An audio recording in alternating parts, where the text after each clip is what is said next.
PL చేసిన తర్వాత మీరు ప్రాక్టీస్ ఎక్కడ చేశారు? నా ఫ్రెండ్ చెల్ల నరసింహారెడ్డి వాళ్ళ అబ్బాయి, ఆయన ఫేమస్ క్రిమినల్ అడ్వకేట్, వాళ్ళ ఆఫీస్లో నేను టచ్లో ఉంటుండి రెగ్యులర్గా వెళ్తుంటుంది. ప్రతి కేసు ఆయన 90% ఆయన దగ్గరకు వచ్చిన కేసు అన్నీ గెలిచేవాళ్ళు ఆయన.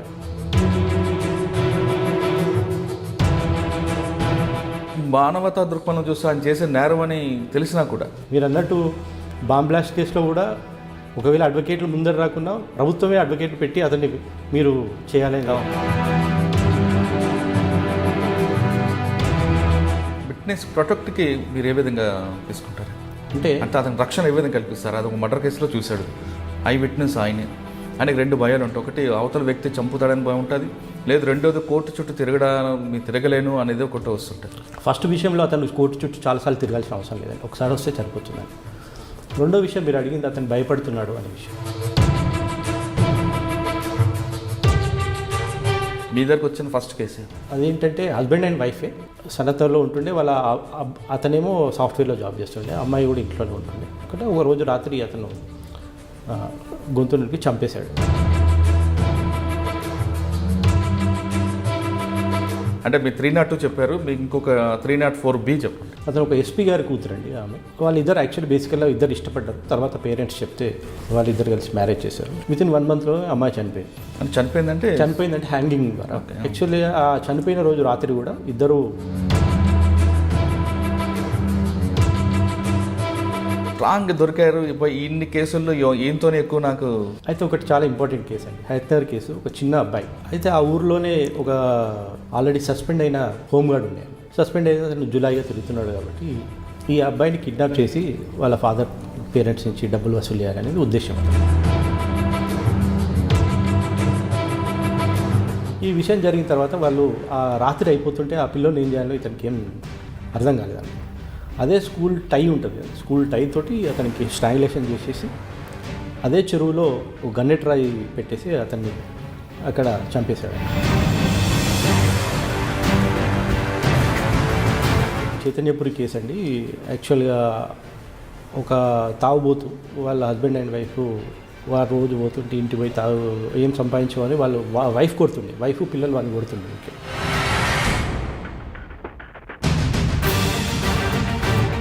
వాడి ఇంట్లోకి వెళ్ళి డైరెక్ట్ బీరువాలు తీసి పోతుంటే ఆమె గొడవ వేస్తుంటుంది అనమాట, అల్లరి చేస్తుంది. ఏం ఇంట్లో ఇంటికి వచ్చినాయి అంటే వాడు ఆల్రెడీ కత్తి ఉంటుంది మన దగ్గర, ఆ కత్తితోటి నిర్దాక్షిణ్యంగా పొడి చేస్తాడు. ఒకటి నాచారం పిఎస్ కేసు. బేసికల్గా విషయం ఏంటంటే లవర్స్ అనమాట. అతన్ని మార్నింగ్ 6:30కి అతని కంపెనీకి, సాఫ్ట్వేర్ కంపెనీకి హైటెక్ సిటీకి నాచారం నుంచి వస్తుంటే పెట్రోల్ బంక్ దగ్గర ఒక బైక్ మీద 2 వ్యక్తులు అతను తీసుకొని వెళ్ళి 2 కార్లు తీసుకొని వెళ్ళి అక్కడ నిజామాబాద్ ఏరియాలో అతన్ని కాల్చి చంపేసాక కాల్చేశారు. అయితే మళ్ళీ అక్కడ కాల్చి మళ్ళీ కొన్ని బుక్కలు తీసుకొచ్చి మళ్ళీ అల్వాల్ ఏరియాలో ఇంకో సీన్ ఆఫ్ అఫెన్స్ చేశారు, కాల్చారు. అవును, మరి డెడ్ బాడీ తీసుకొని మనకు రావడం. ఇప్పుడు మీ దగ్గర ఉన్న కేసుల్లో పింకీ మర్డర్ సైబరాబాద్ లిమిట్స్లో జరిగింది. అసలు ఆ కేసు ఏంటంటే, ఆ కేసు ఇప్పుడు ఏ దశలో ఉంది? హస్బెండ్ అండ్ వైఫ్, వాళ్ళ కొడుకు అండ్ ఈ అక్యూజ్ ముగ్గురు కలిసి ఆ అమ్మాయిని ఎంత ఘోరంగా చంపేస్తారంటే ప్రెగ్నెన్సీ ఉంటుంది ఆల్మోస్ట్ ఇంకా 10-15 డేస్లో ఆమె డెలివరీ అవుతుంది అనే ఉద్దేశం పరిస్థితుల్లో కట్టెక్కుత మిషన్ ఉంటుంది అనమాట. చంపేసి ఫస్ట్ థ్రోట్లింగ్ చేసి చంపేస్తాను, నెత్తికి పడితే బ్లడ్ శాంపిల్స్ కూడా అన్నీ గోడ మీద పడితే చనిపోతుంది. చనిపోయినాక ఏం చేస్తారంటే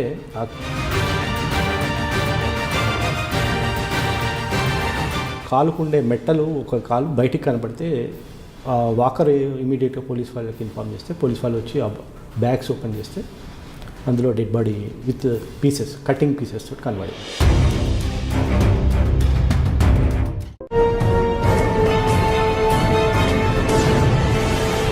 వెల్కమ్ టు క్రైమ్ డైరీస్.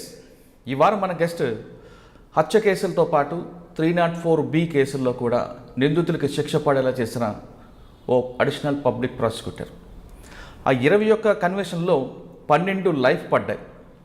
అంటే 12 లైఫ్ పడ్డానికి ఆయన కృషి ఏ స్థాయిలో ఉందన్న విషయాన్ని కూడా మనం ఒకసారి ప్రస్తావించాల్సి వస్తుంది. సాధారణంగా ప్రతి పబ్లిక్ ప్రాసిక్యూటర్ కూడా తన దగ్గర వచ్చిన ప్రతి కేసుని ఖచ్చితంగా నిందితుడికి శిక్ష పడాలనే విధంగా కృషి చేస్తారు. కానీ కొన్నిసార్లు సాక్ష్యాలు తారుమారైనా లేదా సైంటిఫిక్ ఎవిడెన్స్ కుదరకపోయినా కొన్ని కేసులు అక్విటల్ అవుతుంటాయి. కానీ అన్నీ సరిగ్గా ఉన్నా కేసు అక్విట్ అవ్వడానికి కారణం ఏంటనేది మనం తెలుసుకోవాల్సిన విషయం. సాధారణంగా కొన్ని కేసుల్లో పోలీసులు దర్యాప్తు సరిగ్గా లేకపోయినా లేదా సాక్షులు విత్డ్రా అయిపోయినా కేసులు వీగిపోవడం చూస్తుంటాం.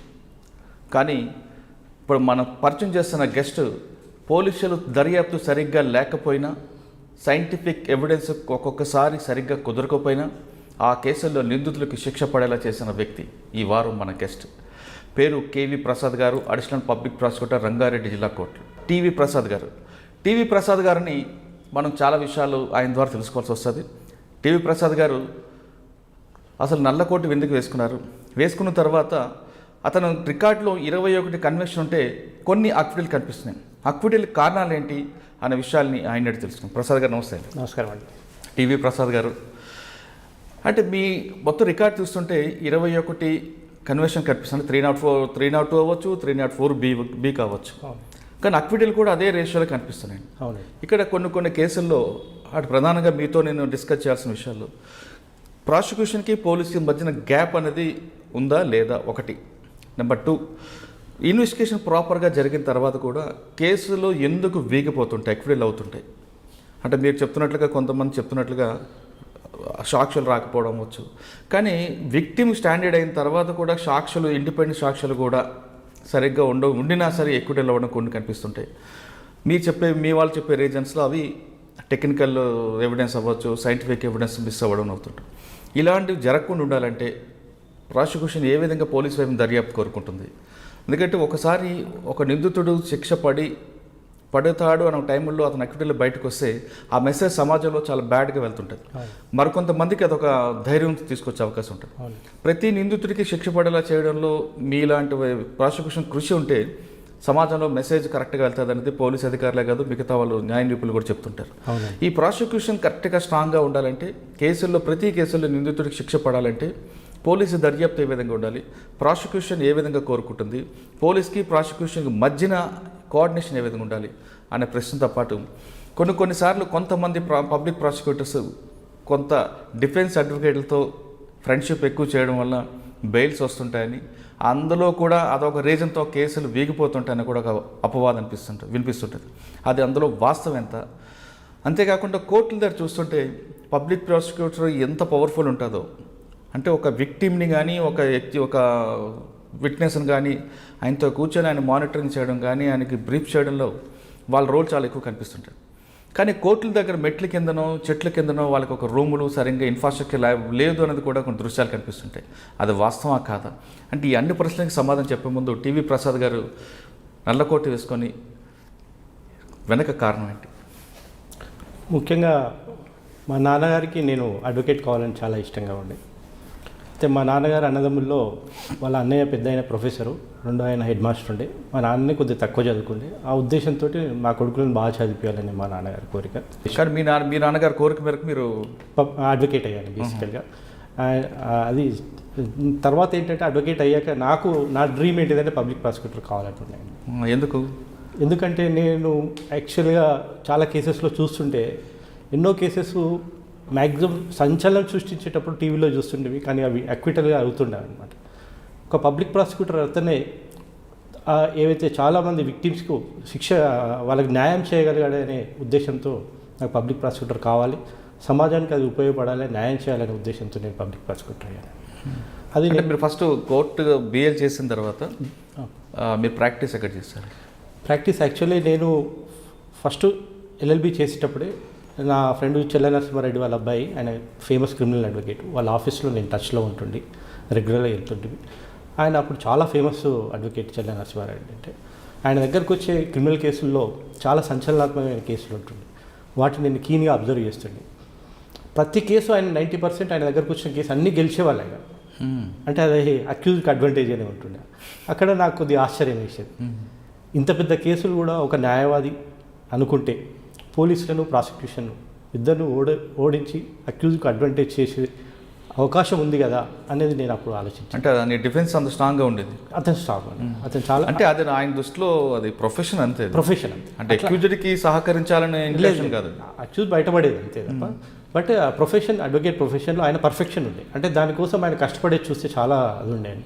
ఎక్కడైతే అఫెన్స్ జరిగిందో అక్కడికి ఆయన ప్రాక్టికల్గా వెళ్ళి ఆ సీన్ ఆఫ్ అఫెన్స్, ఆ ఏరియాస్ అంతా చెక్ చేసుకొని ఆ అక్యూజ్ తోటి జరిగిన విషయాలన్నీ కూడా చాలా చర్చించి తర్వాత కోర్టుకు వెళ్తుండే అండి. ఆయన perfection of work before going to the court అది నేర్చుకున్నాను, అంటే నేను చూసి నేర్చుకున్నాను. ఒక అడ్వకేట్గా అది నాకు చాలా ఉపయోగపడింది.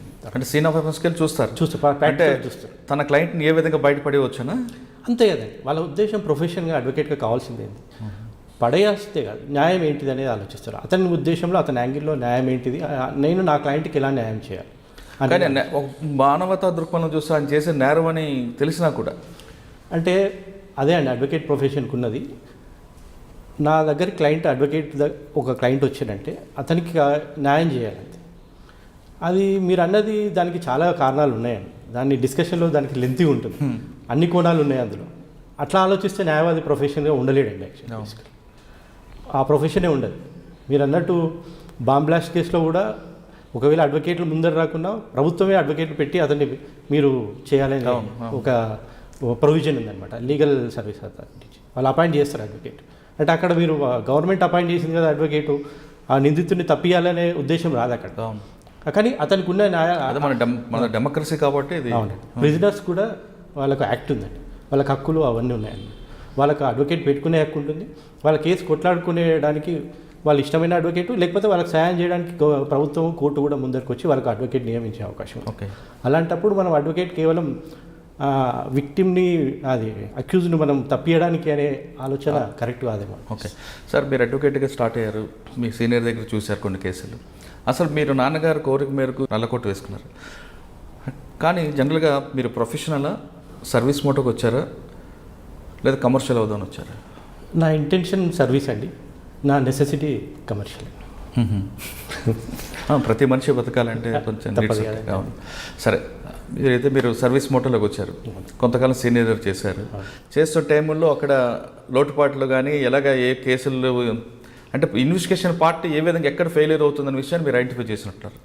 ఇన్వెస్టిగేషన్ పార్ట్ ఒక ఎత్తు అయితే ఆల్రెడీ అది ఎస్టాబ్లిష్డ్ ఫైల్ ఉంటుంది, ఛార్జ్షీట్ అయిపోయి ఇన్వెస్టిగేషన్ వస్తుంది. మేజర్గా రోల్ ఆఫ్ అడ్వకేట్ కోర్టులో స్టార్ట్ అవుతుందండి. అంటే వచ్చిన విట్నెస్ను అతని నుంచి చెప్పే స్టేట్మెంట్లో ఎట్లా కాంట్రడిక్షన్స్ తీసుకొని రావాలి, అతను చెప్పే ఏదైతే వాస్తవమైన చీఫ్ ఎగ్జామినేషన్ ఉందో అతని క్రాస్ ఎగ్జామినేషన్లో అతను చెప్పింది అబద్ధం అని ప్రూవ్ చేయడానికి ఒక అడ్వకేట్ ప్రయత్నిస్తాడు. ఇది అతని ధర్మం, అంటే అతని యొక్క ప్రొఫెషన్. దీంట్లో అతని ఆర్ట్ ఉంటుంది, అడ్వకేట్ ఆర్ట్ అనమాట. ఆ విషయంలో అతను చేసే ప్రయత్నాన్ని బట్టి ప్రొఫెషన్లో ఒక పబ్లిక్ ప్రాసిక్యూటర్ బ్రీఫ్ చేసే విధానం ఎవరిని, విట్నెస్. మొత్తం జస్టిస్ సిస్టమ్, క్రిమినల్ జస్టిస్ సిస్టంలో witness is the key role అండి. అతను లేని పబ్లిక్ ప్రాసిక్యూటర్ అయినా, పోలీస్ అయినా, జడ్జి గారైనా ఏం చేయలేడు, మొత్తం అతనికి డిపెండెంట్.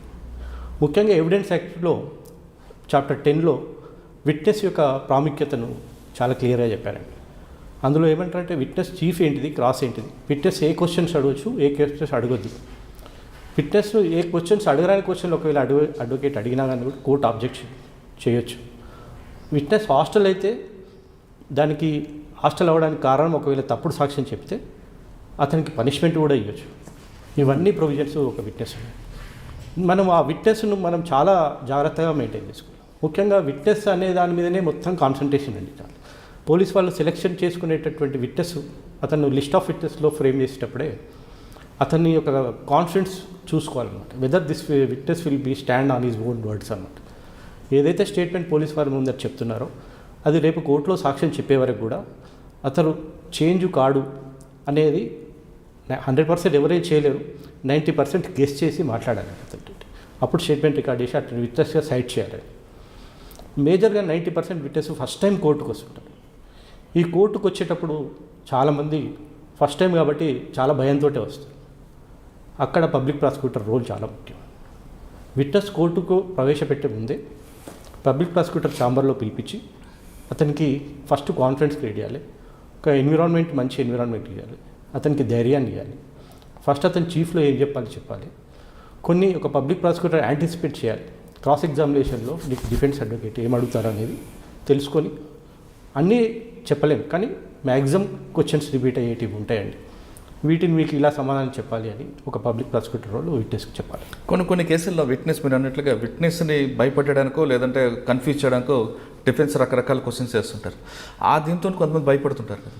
లేదండి, అది వాస్తవమే అండి మీరు చెప్పింది. కానీ అక్కడ పబ్లిక్ ప్రాసిక్యూటర్ రోల్ కూడా ఏంటంటే విట్నెస్ కోర్టులో విట్నెస్ చెప్పేటప్పుడు అతనికి పక్కకు నిలబడాలి.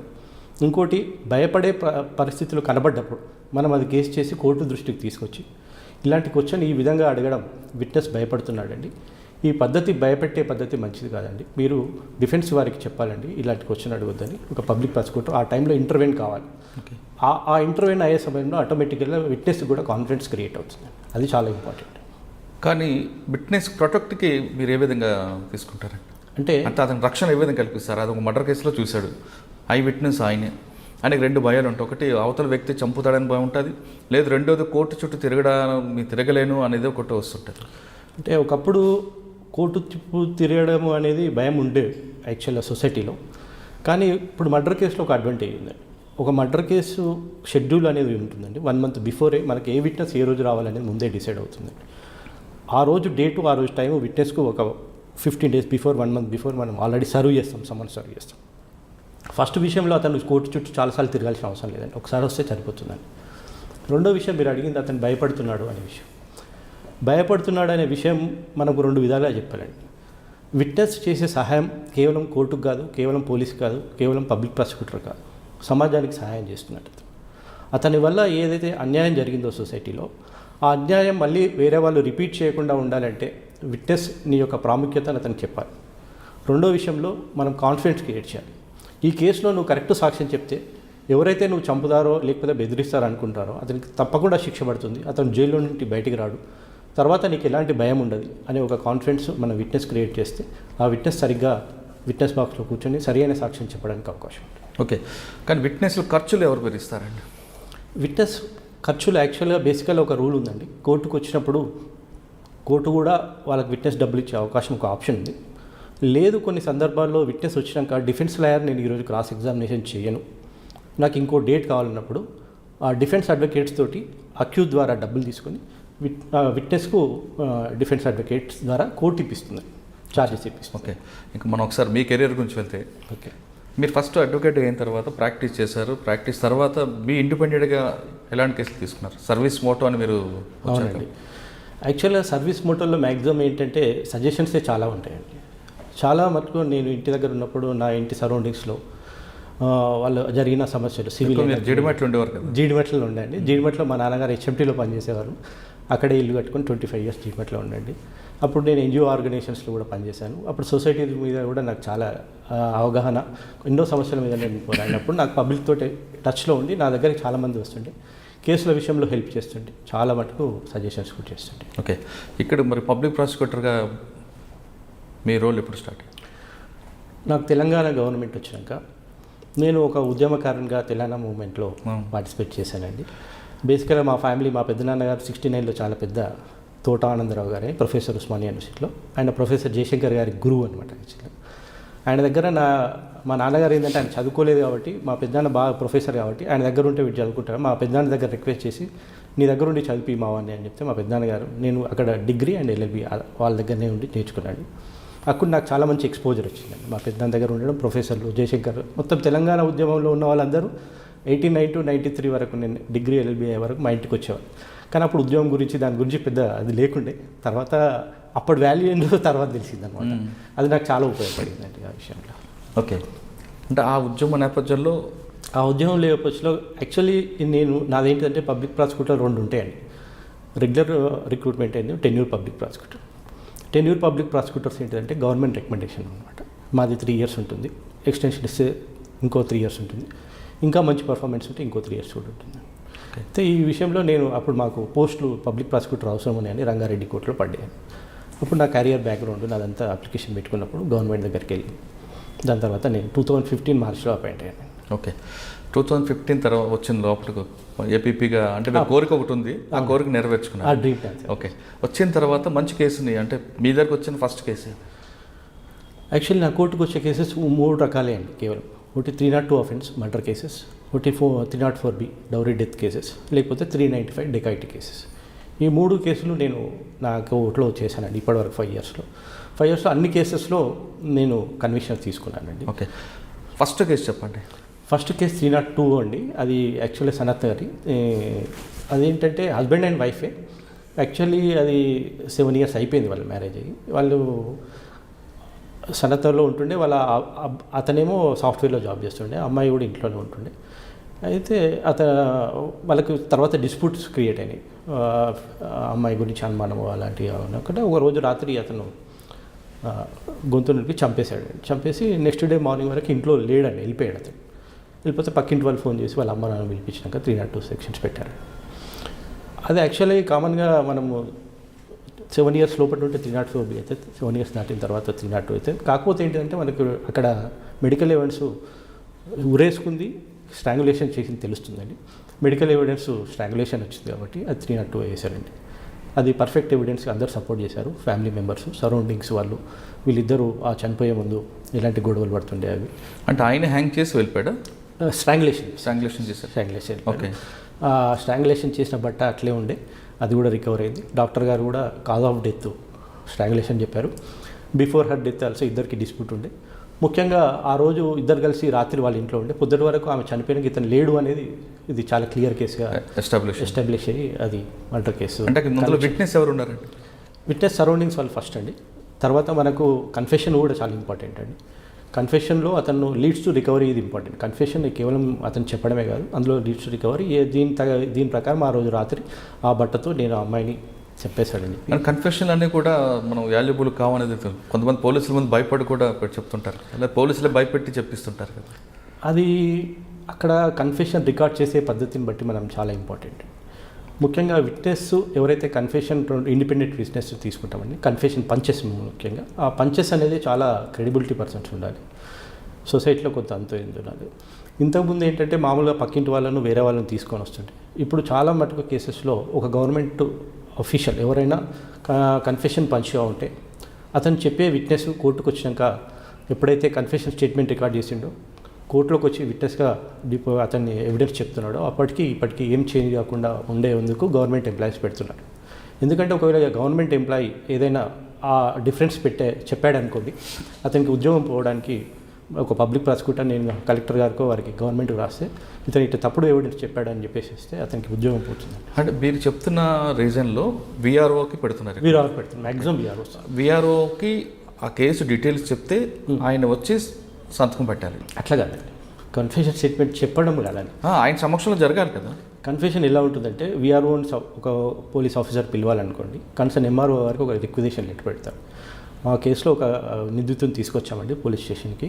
అతను ఇండిపెండెంట్ విట్నెస్గా మేము విట్నెస్ సమక్షంలో అతన్ని విచారించాలి, మీరు ఎవరినన్నా పంపించండి అంటే అప్పుడు ఎంఆర్ఓ గారు విట్నెస్లు పంపిస్తారండి. ఆ విట్నెస్లు కోర్టుకు వచ్చినాక, పోలీస్ స్టేషన్కి వచ్చినాక పోలీస్ వాళ్ళు చెప్తారు, మేము ఈ నిందితుని పేరు కూడా చెప్పారనమాట, నిందితుని తీసుకొచ్చాం, మీరు కొద్దిగా అతన్ని విచారించండి అని చెప్తారు. ఇప్పుడు పోలీస్ వాళ్ళు సమక్షంలోనే కాదు, పక్కకు తీసుకోవాలి ఎప్పుడైనా. దట్ ఈజ్ వెరీ ఇంపార్టెంట్ అండి. పోలీస్ పక్కకు ఉండి నువ్వు విట్నెస్తో చెప్పించాడు అనుకోండి, అది తప్పకుండా అక్కడ డిఫెన్స్ అడ్వకేట్ తీసుకోవడానికి అవకాశం ఉంది. ఈ విట్నెస్లు ఇద్దరు వీఆర్ఓ ఆర్ ఎవరు మేబీ కన్ఫెషన్ పంచ్ విట్నెస్ ఉన్నారో, ఆ నిందితులు ఒకవేళ 2-3 ఉంటే ఒక్కొక్కరిని సపరేట్గా పక్కకు పిలిచి, బాబు నేను పోలీస్ వాళ్ళు ఎందుకు తీసుకొచ్చాను, నువ్వు ఏం చేస్తావు అని స్టార్ట్ చేస్తాను. అప్పుడు అతను పరిచయం చేసుకొని అతను చేసిన నేరం ఏ విధంగా చేశాడు అవన్నీ అతను చెప్తాడు. చెప్పినప్పుడు చెప్పిన విషయాలన్నీ పోలీస్ వాళ్ళంతా రికార్డ్ చేస్తారు, రాసుకుంటారు.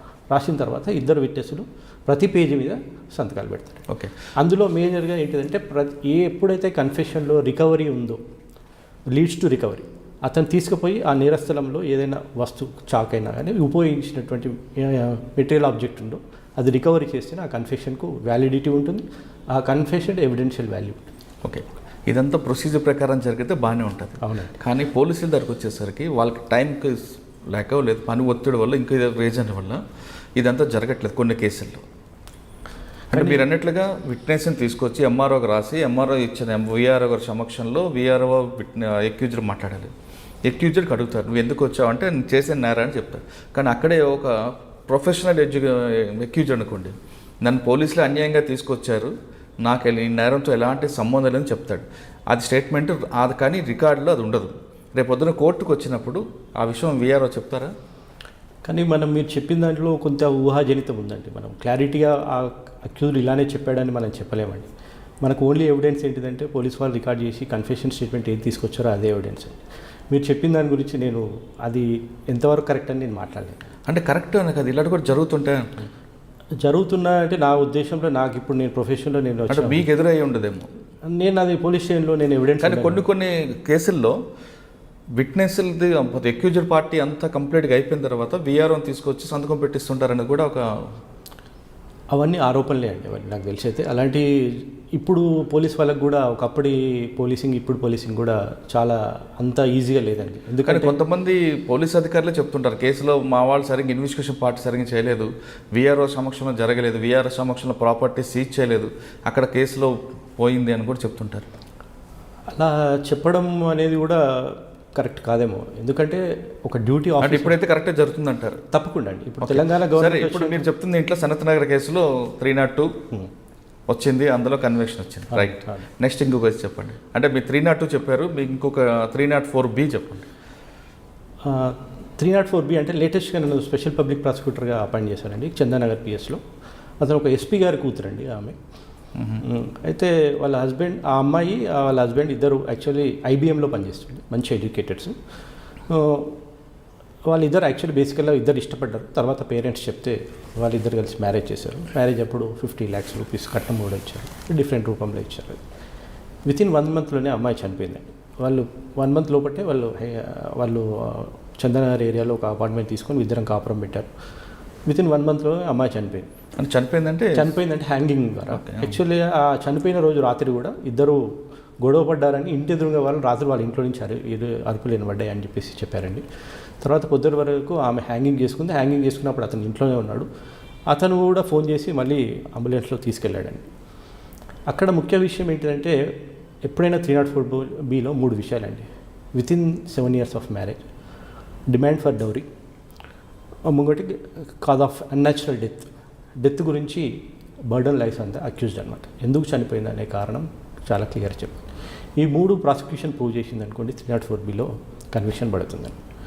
మాకు అందులో దొరికిన ఎవిడెన్స్ ఏంటంటే మేజర్గా 2 days బిఫోర్ కొట్లాట జరిగింది, వాళ్ళిద్దరు గొడవ పడుతున్నారు. అది కేవలం అంతకుముందు కూడా ఒక 10-15 days బ్యాక్ ఆ పేరెంట్స్ కూడా కట్నం కోసం ఏదో ఇద్దరి మధ్యలో గొడవ వచ్చి వాళ్ళకిద్దరిని చెప్పిపోయారు అనమాట, ఇట్లా ఉండదు మంచిగా ఉండదు అని చెప్పేసి. మాకు తర్వాత స్టేట్మెంట్స్ దొరికాయి, అమ్మాయి statements. Before her death 2 days before 2 lakhs rupees ఆ అబ్బాయి అకౌంట్లో ట్రాన్స్ఫర్ చేసిందండి. That is a very crucial evidence అండి. దాని తర్వాత అది కన్విక్షన్ పడిందండి. కన్విక్షన్ ఓన్లీ 7 years పడింది. దాన్ని ఎన్హాన్స్మెంట్ ఆఫ్ పనిష్మెంట్ కోసం మళ్ళీ మేము హైకోర్టులో అప్పీల్ చేశాము. We're trying that's why I got that conviction. Okay, మీరు చెప్తున్న కేసులో చందానగర్ కేసులో 304Bలో కన్విక్షన్ వచ్చింది. కానీ సాధారణంగా అంటే ఆయన చనిపోయిన ఆమె ఎస్పీ గారి కూతురు కాబట్టి, ఎస్పీ గారు కూడా కొంచెం సబ్జెక్ట్ ఉంది కాబట్టి కేసుని కరెక్ట్గా కంప్లైంట్ ఇచ్చారు. అట్లా అని కాదండి, నా 304 కొన్ని కేసుల్లో ఏమవుతుందంటే అమ్మాయి నిజంగా భర్త వేధింపుల నుండి, అత్త వేధింపుల్లో, ఆడపడుచు వేధింపుల్లో ఆత్మహత్య చేసుకుంటుంది. కానీ చుట్టుపక్కల వాళ్ళు లేదంటే అమ్మాయి తల్లిదండ్రులు, చనిపోయిన ఆమె తల్లిదండ్రులు ఇది హత్య, నాకు అల్లుడే చంపి హ్యాంగింగ్ చేసి పారిపోయాడు అని ఒత్తిడి తీసుకొస్తారు. అంటే యాక్చువల్గా ఆమె సూసైడ్ చేసుకుంటే 174 కింద కేసు అవ్వాలి. కానీ వీళ్ళందరూ పోలీసులు నిందితుడితో డబ్బులు తీసుకున్నాడు కాబట్టి మాకు అమ్మాయిది ఆత్మహత్య కాబట్టి ఈ అమ్మాయి మీద డబ్బులు ఎక్కువ అని ఒత్తిడి తీసుకొచ్చి 302 పెట్టిస్తారు. ఒక్కొక్కసారి 304B అంటారా 302 అంటారా? 302 పెట్టమంటారు. ఎందుకంటే వాళ్ళకి తెలిసిందంటే తెలియక మర్డరు, నా అల్లుడు నా కూతురికి మర్డర్ చేశాడు కాబట్టి 302 పెట్టండి అని ఒత్తిడి తీసుకొస్తారు, లేదా ధర్నాలు చేస్తుంటారు. అటువంటి సమయంలో పోలీసులు వాళ్ళు కన్విన్స్ చేసి లేదమ్మా న్యాయం చేస్తాం అని 174 పెట్టి పోస్ట్ మార్టం రిపోర్ట్ వచ్చిన తర్వాత మేము దాన్ని ఎలా చేయాలో ఆలోచిస్తామని చెప్తారు. కానీ ఈ ఒత్తిడి తట్టుకోలేక కొంతమంది 302 పెట్టేస్తారు, కొంతమంది పోలీసులు. అప్పుడు ఆ కేసు నిలబడుతుంది. మీరు చెప్పిన దాంట్లో ఒత్తిడితోటి ఏ కేసు పెట్టినా నిలబడదండి. కేసు వాస్తవ పరిస్థితులు చాలా ముఖ్యమండి. కేవలం వాళ్ళు అడిగారు కాబట్టి. ఇంకోటి అన్యాచురల్ డెత్లో ఎప్పుడూ సూసైడ్ ఉండదండి. సూసైడ్ అనేది హ్యాంగింగ్ లాగానే ఉంటుంది. సస్పెక్ట్ మేజర్గా ఏంటిదంటే మనకు తెలిసిపోతుందండి కేసులో, అది కేసు ఒత్తిడి ద్వారా పెట్టారా లేకపోతే ఇదని.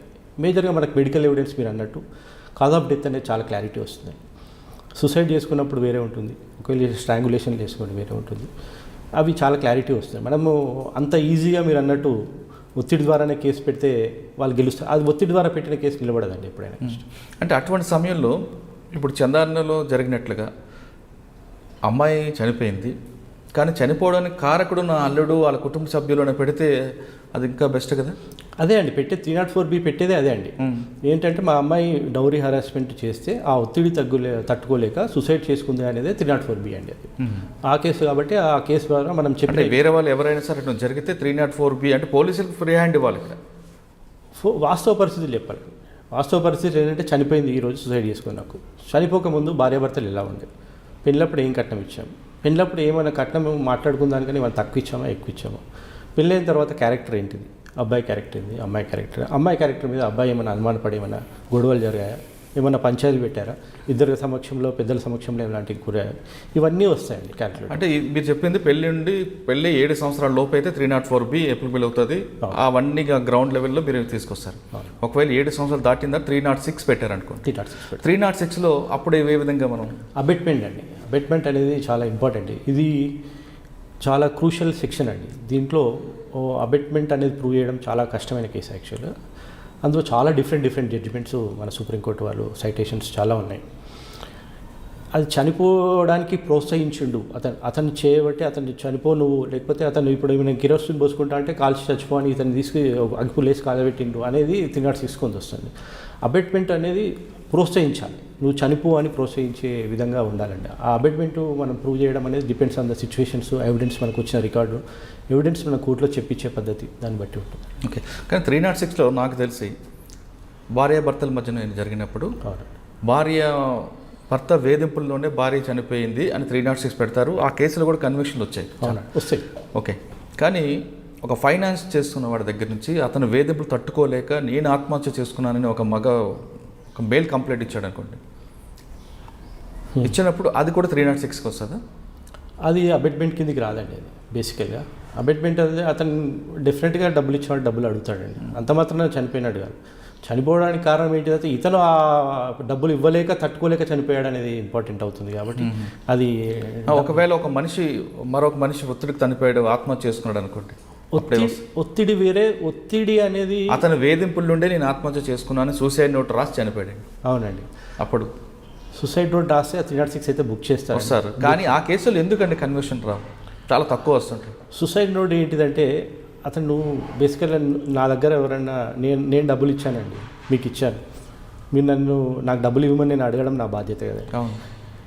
అది ఒకసారి అయ్యా ఎప్పుడు ఇస్తావు అంటాం, రేపు ఎప్పుడు ఇస్తావు అంటాం, ఇస్తావా లేదా అంటాం, తప్పకుండా ఇంకో నలుగురు చెప్తాం వాళ్ళ చుట్టాలకు ఇస్తలేడు అది అని చెప్తాం. అది ఒత్తిడికి మీరు ఫీల్ అయ్యారు. అక్కడ నేను వచ్చి చంపలేదనమాట, నీ అన్యాయంగా నీ దగ్గర ఉన్న డబ్బులు గుంజుకోవడానికి వచ్చి నేను చచ్చిపోయినా అంటే అది వేరే. కానీ నా డబ్బులు నేను అడిగినప్పుడు ఒత్తిడి పెట్టకుండా ఈ రోజుల్లో కూడా ఇవ్వరండి. అది నాకు తెలిసి 306 కింద రాదంటారు. ఒకవేళ నేనే ఒక వ్యక్తి మీద నా ఆత్మహత్య కారకుడు పలానా ఎవరో పేరు ABC అని రాస్తే చనిపోతాను, అవునండి, అప్పుడు ఆ వ్యక్తికి శిక్ష పడుతుందా పడదు? డిపెండ్స్ ఆన్ ద కేసు అండి. నేను జనరలైజ్ చేయలేము దాన్ని. ఎందుకంటే ఆ ఆత్మహత్యకు అతను సూసైడ్ నోట్ రాసిన దానికి, ఆ సూసైడ్ నోట్లో వచ్చినటువంటి ఒక ఎవిడెన్స్కి, పోలీస్ వాళ్ళు ఎవిడెన్స్లో విట్నెస్లను సైట్ చేసి ఆ విట్నెస్ చెప్పిన విధానానికి, వీటన్నిటికీ కారణాలు ఉంటాయండి. ఓకే, అప్పుడే మనం దాన్ని డిసైడ్ చేసుకోవచ్చు. ఇప్పుడు మీరు ఏపీగా 302 చూపించారు, 304B చూపించారు, 395 ఒకటి చూపించారు. ఒకటి అల్వాల్ పిఎస్లో 395 అండి. యాక్చువల్లీ అందరూ వాళ్ళు ఇక్కడ వాళ్ళు బీహారీ వాళ్ళంతా నైట్లో వాళ్ళ ఇంట్లో ఉన్నప్పుడే వాళ్ళందరూ వచ్చారు. యాక్చువల్గా వచ్చి లైట్ లైన్ బంద్ చేసి. ఎంతమంది వచ్చారు? 5 మెంబర్స్ అండి. అంటే ఇక్కడ మినిమం 5 మెంబర్స్ ఉంటేనే టికెట్ అవుతుంది. అల్వాల్ పిఎస్లో వాళ్ళు రాత్రి వచ్చి వాళ్ళ ఇంట్లో ఉన్నప్పుడు వీళ్ళు మేల్కున్నప్పుడు వాళ్ళు అతను నెత్తి మీద రాడ్తో కొట్టాడు అక్యూజ్. కొట్టినప్పుడు చూసి తర్వాత ఉన్న బంగారం అంతా ఎత్తుకొని వెళ్ళిపోయాడు. అదే రాత్రి పక్కింటి వాళ్ళు బాగా గొడవ అయింది. ఇమీడియట్గా బికాజ్ ఆఫ్ రాత్రి మేల్కున్నారు, అందులో ఉన్నారు కాబట్టి వాళ్ళందరూ కొద్దిగా అరిసే వరకు పక్కింటి వాళ్ళు ఇమీడియట్గా పోలీసు ఫోన్ చేశారు. అప్పటికి వీళ్ళు పారిపోయారు యాక్చువల్లీ తీసుకొని. ఆ సేమ్ టైం అలర్ట్ చేశారు పోలీస్ వాళ్ళ ఏరియా అదంతా సరౌండింగ్స్ అలర్ట్ చేస్తారు. అర్లీ మార్నింగ్ టైంలో వాళ్ళు సస్పీషియస్ సిచ్యువేషన్లో ఒక దగ్గర వాళ్ళు కనబడితే వాళ్ళని పట్టుకొని ఇంటరాగేట్ చేస్తే వాళ్ళ దగ్గర వీళ్ళ నుంచి ఇంట్లో నుంచి ఏదైతే బంగారం డబ్బులు ఏదైతే తీసుకెళ్లారో వాళ్ళ దగ్గర నుంచి రికవర్ అయిందండి. విట్నెస్ కూడా అతను కొట్టినప్పుడు అతను చూశాడు కాబట్టి డైరెక్ట్గా అతన్ని ఐడెంటిఫై చేశాడు, ఐ విట్నెస్ అయిపోయాడు. మెయిన్గా కన్ఫెషన్లో వాళ్ళ దగ్గర నుంచి రికవరీ, వాళ్ళ సొమ్ము ఏదైతే ఇంట్లో నుంచి పోయిందో ఆ సొమ్ము దొరకవడం, ఇవన్నీ కూడా మనకు ఎవిడెన్స్ క్లారిటీగా వచ్చి వాళ్ళకు 7 years పనిష్మెంట్ ఇచ్చారు. అంటే ఏ గ్రౌండ్లో వచ్చిందండి? ఇదే అండి ప్రూవ్ అయిపోయింది క్లియర్గా వాళ్ళ ఇంట్లో దొంగతనం చేసిన ఇన్స్ట్రుమెంట్ ఆర్నమెంట్స్ ఏంటి, ఆ ఆర్నమెంట్స్ తర్వాత వాళ్ళ దగ్గర నుంచి రికవర్ చేసింది, అవి రెండు కంపేర్ చేసినప్పుడు క్లియర్ ఈ ఇంట్లోనే వీళ్ళే చేశారు అనేది ఒకటి. Identification of accused very clear, ఎవరైతే విక్టిమ్ ఉన్నారో అతనే నన్ను రాత్రి ఇతనే రాయితోటి కొట్టి మేము ఇంట్లో నుంచి దూసుకెళ్ళినట్టు. ఈ రెండు విషయాలు కన్ఫెషన్ స్టేట్మెంట్. మీకు అక్కడ డిఫెన్స్ గట్టిగా రాలేదా? ఉంటారండి ప్రతి కేసు. ఎందుకంటే తెల్లవారుజామున దొంగలు వచ్చారు, ఆ దొంగలు తెల్లవారుజామున ఎంత గుర్తుపట్టామని ఐడెంటిఫికేషన్ పీరియడ్లో. అది తెల్లవారుజాము అయినంత మాత్రాన చీకటి కాదండి, అది ఇంపార్టెంట్. ఇంట్లో లైట్లు ఉన్నాయండి, ఇంట్లో ఏంటంటే వాళ్ళని కొట్టి గుంజుకొని పోదాం అనేది డెకైటీ అంటే అలానే ఉంటుంది. ఇప్పుడు మీరు అన్నట్టు చీకట్లో ఆ ఇంట్లో ఎవరు లేరు తీసుకెళ్ళిపోయారు అనేది వేరే ఇష్యూ. ఇక్కడ జరిగిన విషయం ఏంటిదంటే అందరూ ఉన్నప్పుడు లైట్లో ఉండి వాళ్ళని కొట్టి బెదిరించి వాళ్ళని బంధించి తీసుకుపోయినారు కాబట్టి ఆ ఎవిడెన్స్ చాలా క్లారిటీ వచ్చింది. ఇప్పుడు మీరు 3 కేసులు చెప్పారు, 302, 304B, 395. ఈ 3 కేసులు మీకు డిఫెన్స్ నుంచి అంత లేదండి. ప్రతి కేసులో నేను డిఫెన్స్ మంచిగా ఉండాలని కోరుకుంటాను, ఎందుకంటే అతని డ్యూటీ అతను చేయాలి, నా డ్యూటీ డాన్స్ చేయాలి. అంటే మీకు అంత స్ట్రాంగ్ డిఫెన్స్ ఎదురవ్వలేదు మూడిట్లో? అన్నిట్లలో డిఫెన్స్ మంచిగా ఉంది. ఇప్పుడు మీరు చేసిన అన్ని కేసుల్లో స్ట్రాంగ్ డిఫెన్స్ అబ్బాయి వీళ్ళు కరెక్ట్గా వచ్చాడు అన్నది ఏముందా? నేను ఇంకోటి ఏంటంటే మేజర్గా ఇప్పుడున్న సొసైటీలో మెయిన్గా ఈ అఫెన్స్ కేసెస్లో 302, 304B అండ్ డెకైటీ కేసెస్లో ఒకవేళ మామూలు అడ్వకేట్ దగ్గరికి ఎవరైనా, మామూలు అంటే చిన్న చూపు చూడదు, అతనికి నాకు చాలా సబ్జెక్ట్ లేదని ఒక విక్టిమ్ లేకపోతే అక్యూజ్ అప్రోచ్ అయ్యాడు. అక్యూజ్ అప్రోచ్ అయినప్పుడు అడ్వకేట్ ఏం చేస్తున్నారంటే సీనియర్ అగ్రిమెంట్ పెట్టుకుంటున్నారు. బికాస్ ఆఫ్ ఇక్కడ లైఫ్ అండ్ డెత్ తోటి సమస్యలు. కేసు ప్రూఫ్ ఏంటంటే అక్యూజ్ లైఫ్ పాడైపోతుందని 99% మంచి అడ్వకేట్లే వస్తారు, మంచి డిఫెన్స్ అతను సీనియర్ దగ్గర వెళ్ళమంటారు. సీనియర్ దగ్గర వెళ్తారు. అంటే మీకు అటువంటి సీనియర్స్ డిఫెన్స్ ఏం దొరకలేదా? దొరికింది మొత్తం. నాకు ఇప్పుడు రంగారెడ్డి కోర్టులో నేను చేస్తున్న అన్ని కేసులు ఇప్పటివరకు 5 yearsలో ఎవరైతే సీనియర్ అడ్వకేట్స్ ఉన్నారో అందరి దగ్గర నేను కన్విక్షన్ తీసుకున్నాను. అవునా? అంతవరకు అంటే కన్విక్షన్ తీసుకొచ్చారు, ఓకే, స్ట్రాంగ్ దొరికారు. ఇన్ని కేసుల్లో ఈయనతోనే ఎక్కువ నాకు. అయితే ఒకటి చాలా ఇంపార్టెంట్ కేసు అండి, హైదరాబాద్ కేసు. ఒక చిన్న అబ్బాయి ఉదయ్ కిరణ్ అనే అబ్బాయి అండి, అతను 7 years అబ్బాయి. అంటే ఆ కేసులో మీరు ఫోకస్ అయినట్టున్నారు ఎక్కువ? అది యాక్చువల్లీ చెప్తాను, డీటెయిల్స్ చెప్తాను. ఆ 7 years అబ్బాయి వాళ్ళ పేరెంట్స్కు ఆఫ్టర్ 10 years అబ్బాయి పుట్టాడండి, ఒకడే కొడుకు. అయితే ఆ ఊర్లోనే ఒక ఆల్రెడీ సస్పెండ్ అయిన హోంగార్డ్ ఉండే అనమాట. అతను ఇంకో 2-3 కలిసి ఉండే. యాక్చువల్గా సస్పెండ్ అయిన అతను జులాయిగా తిరుగుతున్నాడు కాబట్టి ఈ అబ్బాయిని కిడ్నాప్ చేసి వాళ్ళ ఫాదర్ పేరెంట్స్ నుంచి డబ్బులు వసూలు చేయాలనేది ఉద్దేశం అతనికి. అయితే ఒకరోజు సాయంత్రం ఈవినింగ్ 4:30కి వాళ్ళ స్కూల్ అయిపోయాక రెగ్యులర్గా ఆ పిల్లలు బస్సులో వెళ్తారు వాళ్ళ ఊరికి, మన దిల్సుఖ్ నగర్ నుంచి మన హయత్ నగర్ వరకు. అయితే ఆ రోజు సేమ్ అదే గల్లీలో ఉన్నాడు కాబట్టి తెలిసిన అబ్బాయి కాబట్టి అతను వచ్చి బండి మీద నేను తీసుకురా మీ నాన్న రమ్మన్నాడు అని చెప్పి ఆ అబ్బాయిని కూర్చోబెట్టుకుంటాడు. అయితే ఎప్పుడు 2 అబ్బాయిలు ఉంటారు రెగ్యులర్గా పోయేటారు, ఇతని ఫ్రెండ్ కూడా అడిగా నేను కూడా వస్తా అంటే తీసుకెళ్ళకుండా ఆ అబ్బాయిని ఒక్కనే తీసుకెళ్ళాడు. తీసుకెళ్ళి ఆఫ్టర్ అరౌండ్ 6 o'clock ఒక చెరువు దగ్గర పోయినండి. అక్కడ ఇంకో అడ్వాంటేజ్ ఏమైందంటే ఈవినింగ్ టైంలో పెట్రోలింగ్ పోలీస్ వాళ్ళు కూడా ఆ టైంలో పోయి వీళ్ళని ఆపిరనమాట. పిల్లోడు ఏంటిదంటే మాకు ఇంటి దగ్గర అబ్బాయి కదా అతను తీసుకుపోయి అతని మీద ఎలాంటి సస్పిషియస్ లేదు, బాగానే ఉండే. పెట్రోలింగ్ వాళ్ళు ఏం చేశారంటే ఆ టైంలో అక్కడ అడిగారు ఈ టైంలో ఎందుకున్నారు బాబు అతను తీసుకుంటే ఇప్పుడే టాయిలెట్ పోవడానికి అని చెప్పేసి నిలబడారు. తర్వాత ఆ టైంలో ఈ పెట్రోలింగ్ వాళ్ళు ఆ బైక్ నెంబర్ కూడా రాసుకున్నారు. ఈ విషయం జరిగిన తర్వాత వాళ్ళు ఆ రాత్రి అయిపోతుంటే ఆ పిల్లోని ఏం చేయాలో ఇతనికి ఏం అర్థం కాలేదన్నమాట. అదే స్కూల్ టై ఉంటుంది కదా, స్కూల్ టై తోటి అతనికి స్ట్రాంగులేషన్ చేసేసి అదే చెరువులో ఒక గన్నెట్ రాయి పెట్టేసి అతన్ని అక్కడ చంపేశాడు.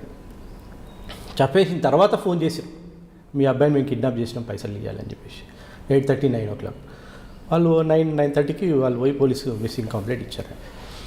ఈ సస్పీషియస్ కంటెన్షన్లో ఈ బైక్ ఏంటిదని ఏమన్నా వీళ్ళు ఎంక్వైరీ చేశారు. ఆ పిల్లోడు మెయిన్ స్కూల్ ఇద్దరు కలిసిపోతారా ఎందుకు రాలే వీడు అని వాళ్ళ పేరెంట్స్ పోయి వాళ్ళ ఇంటికి అడిగితే ఇట్లా సాయంత్రం ఒక అతను వచ్చి బండి మీద తీసుకెళ్ళాడు, నేను కూడా వస్తా అంటే అతను నన్ను వద్దన్నాడు, వాళ్ళ నాన్నకు బాగాలేదని తీసుకెళ్ళాడు.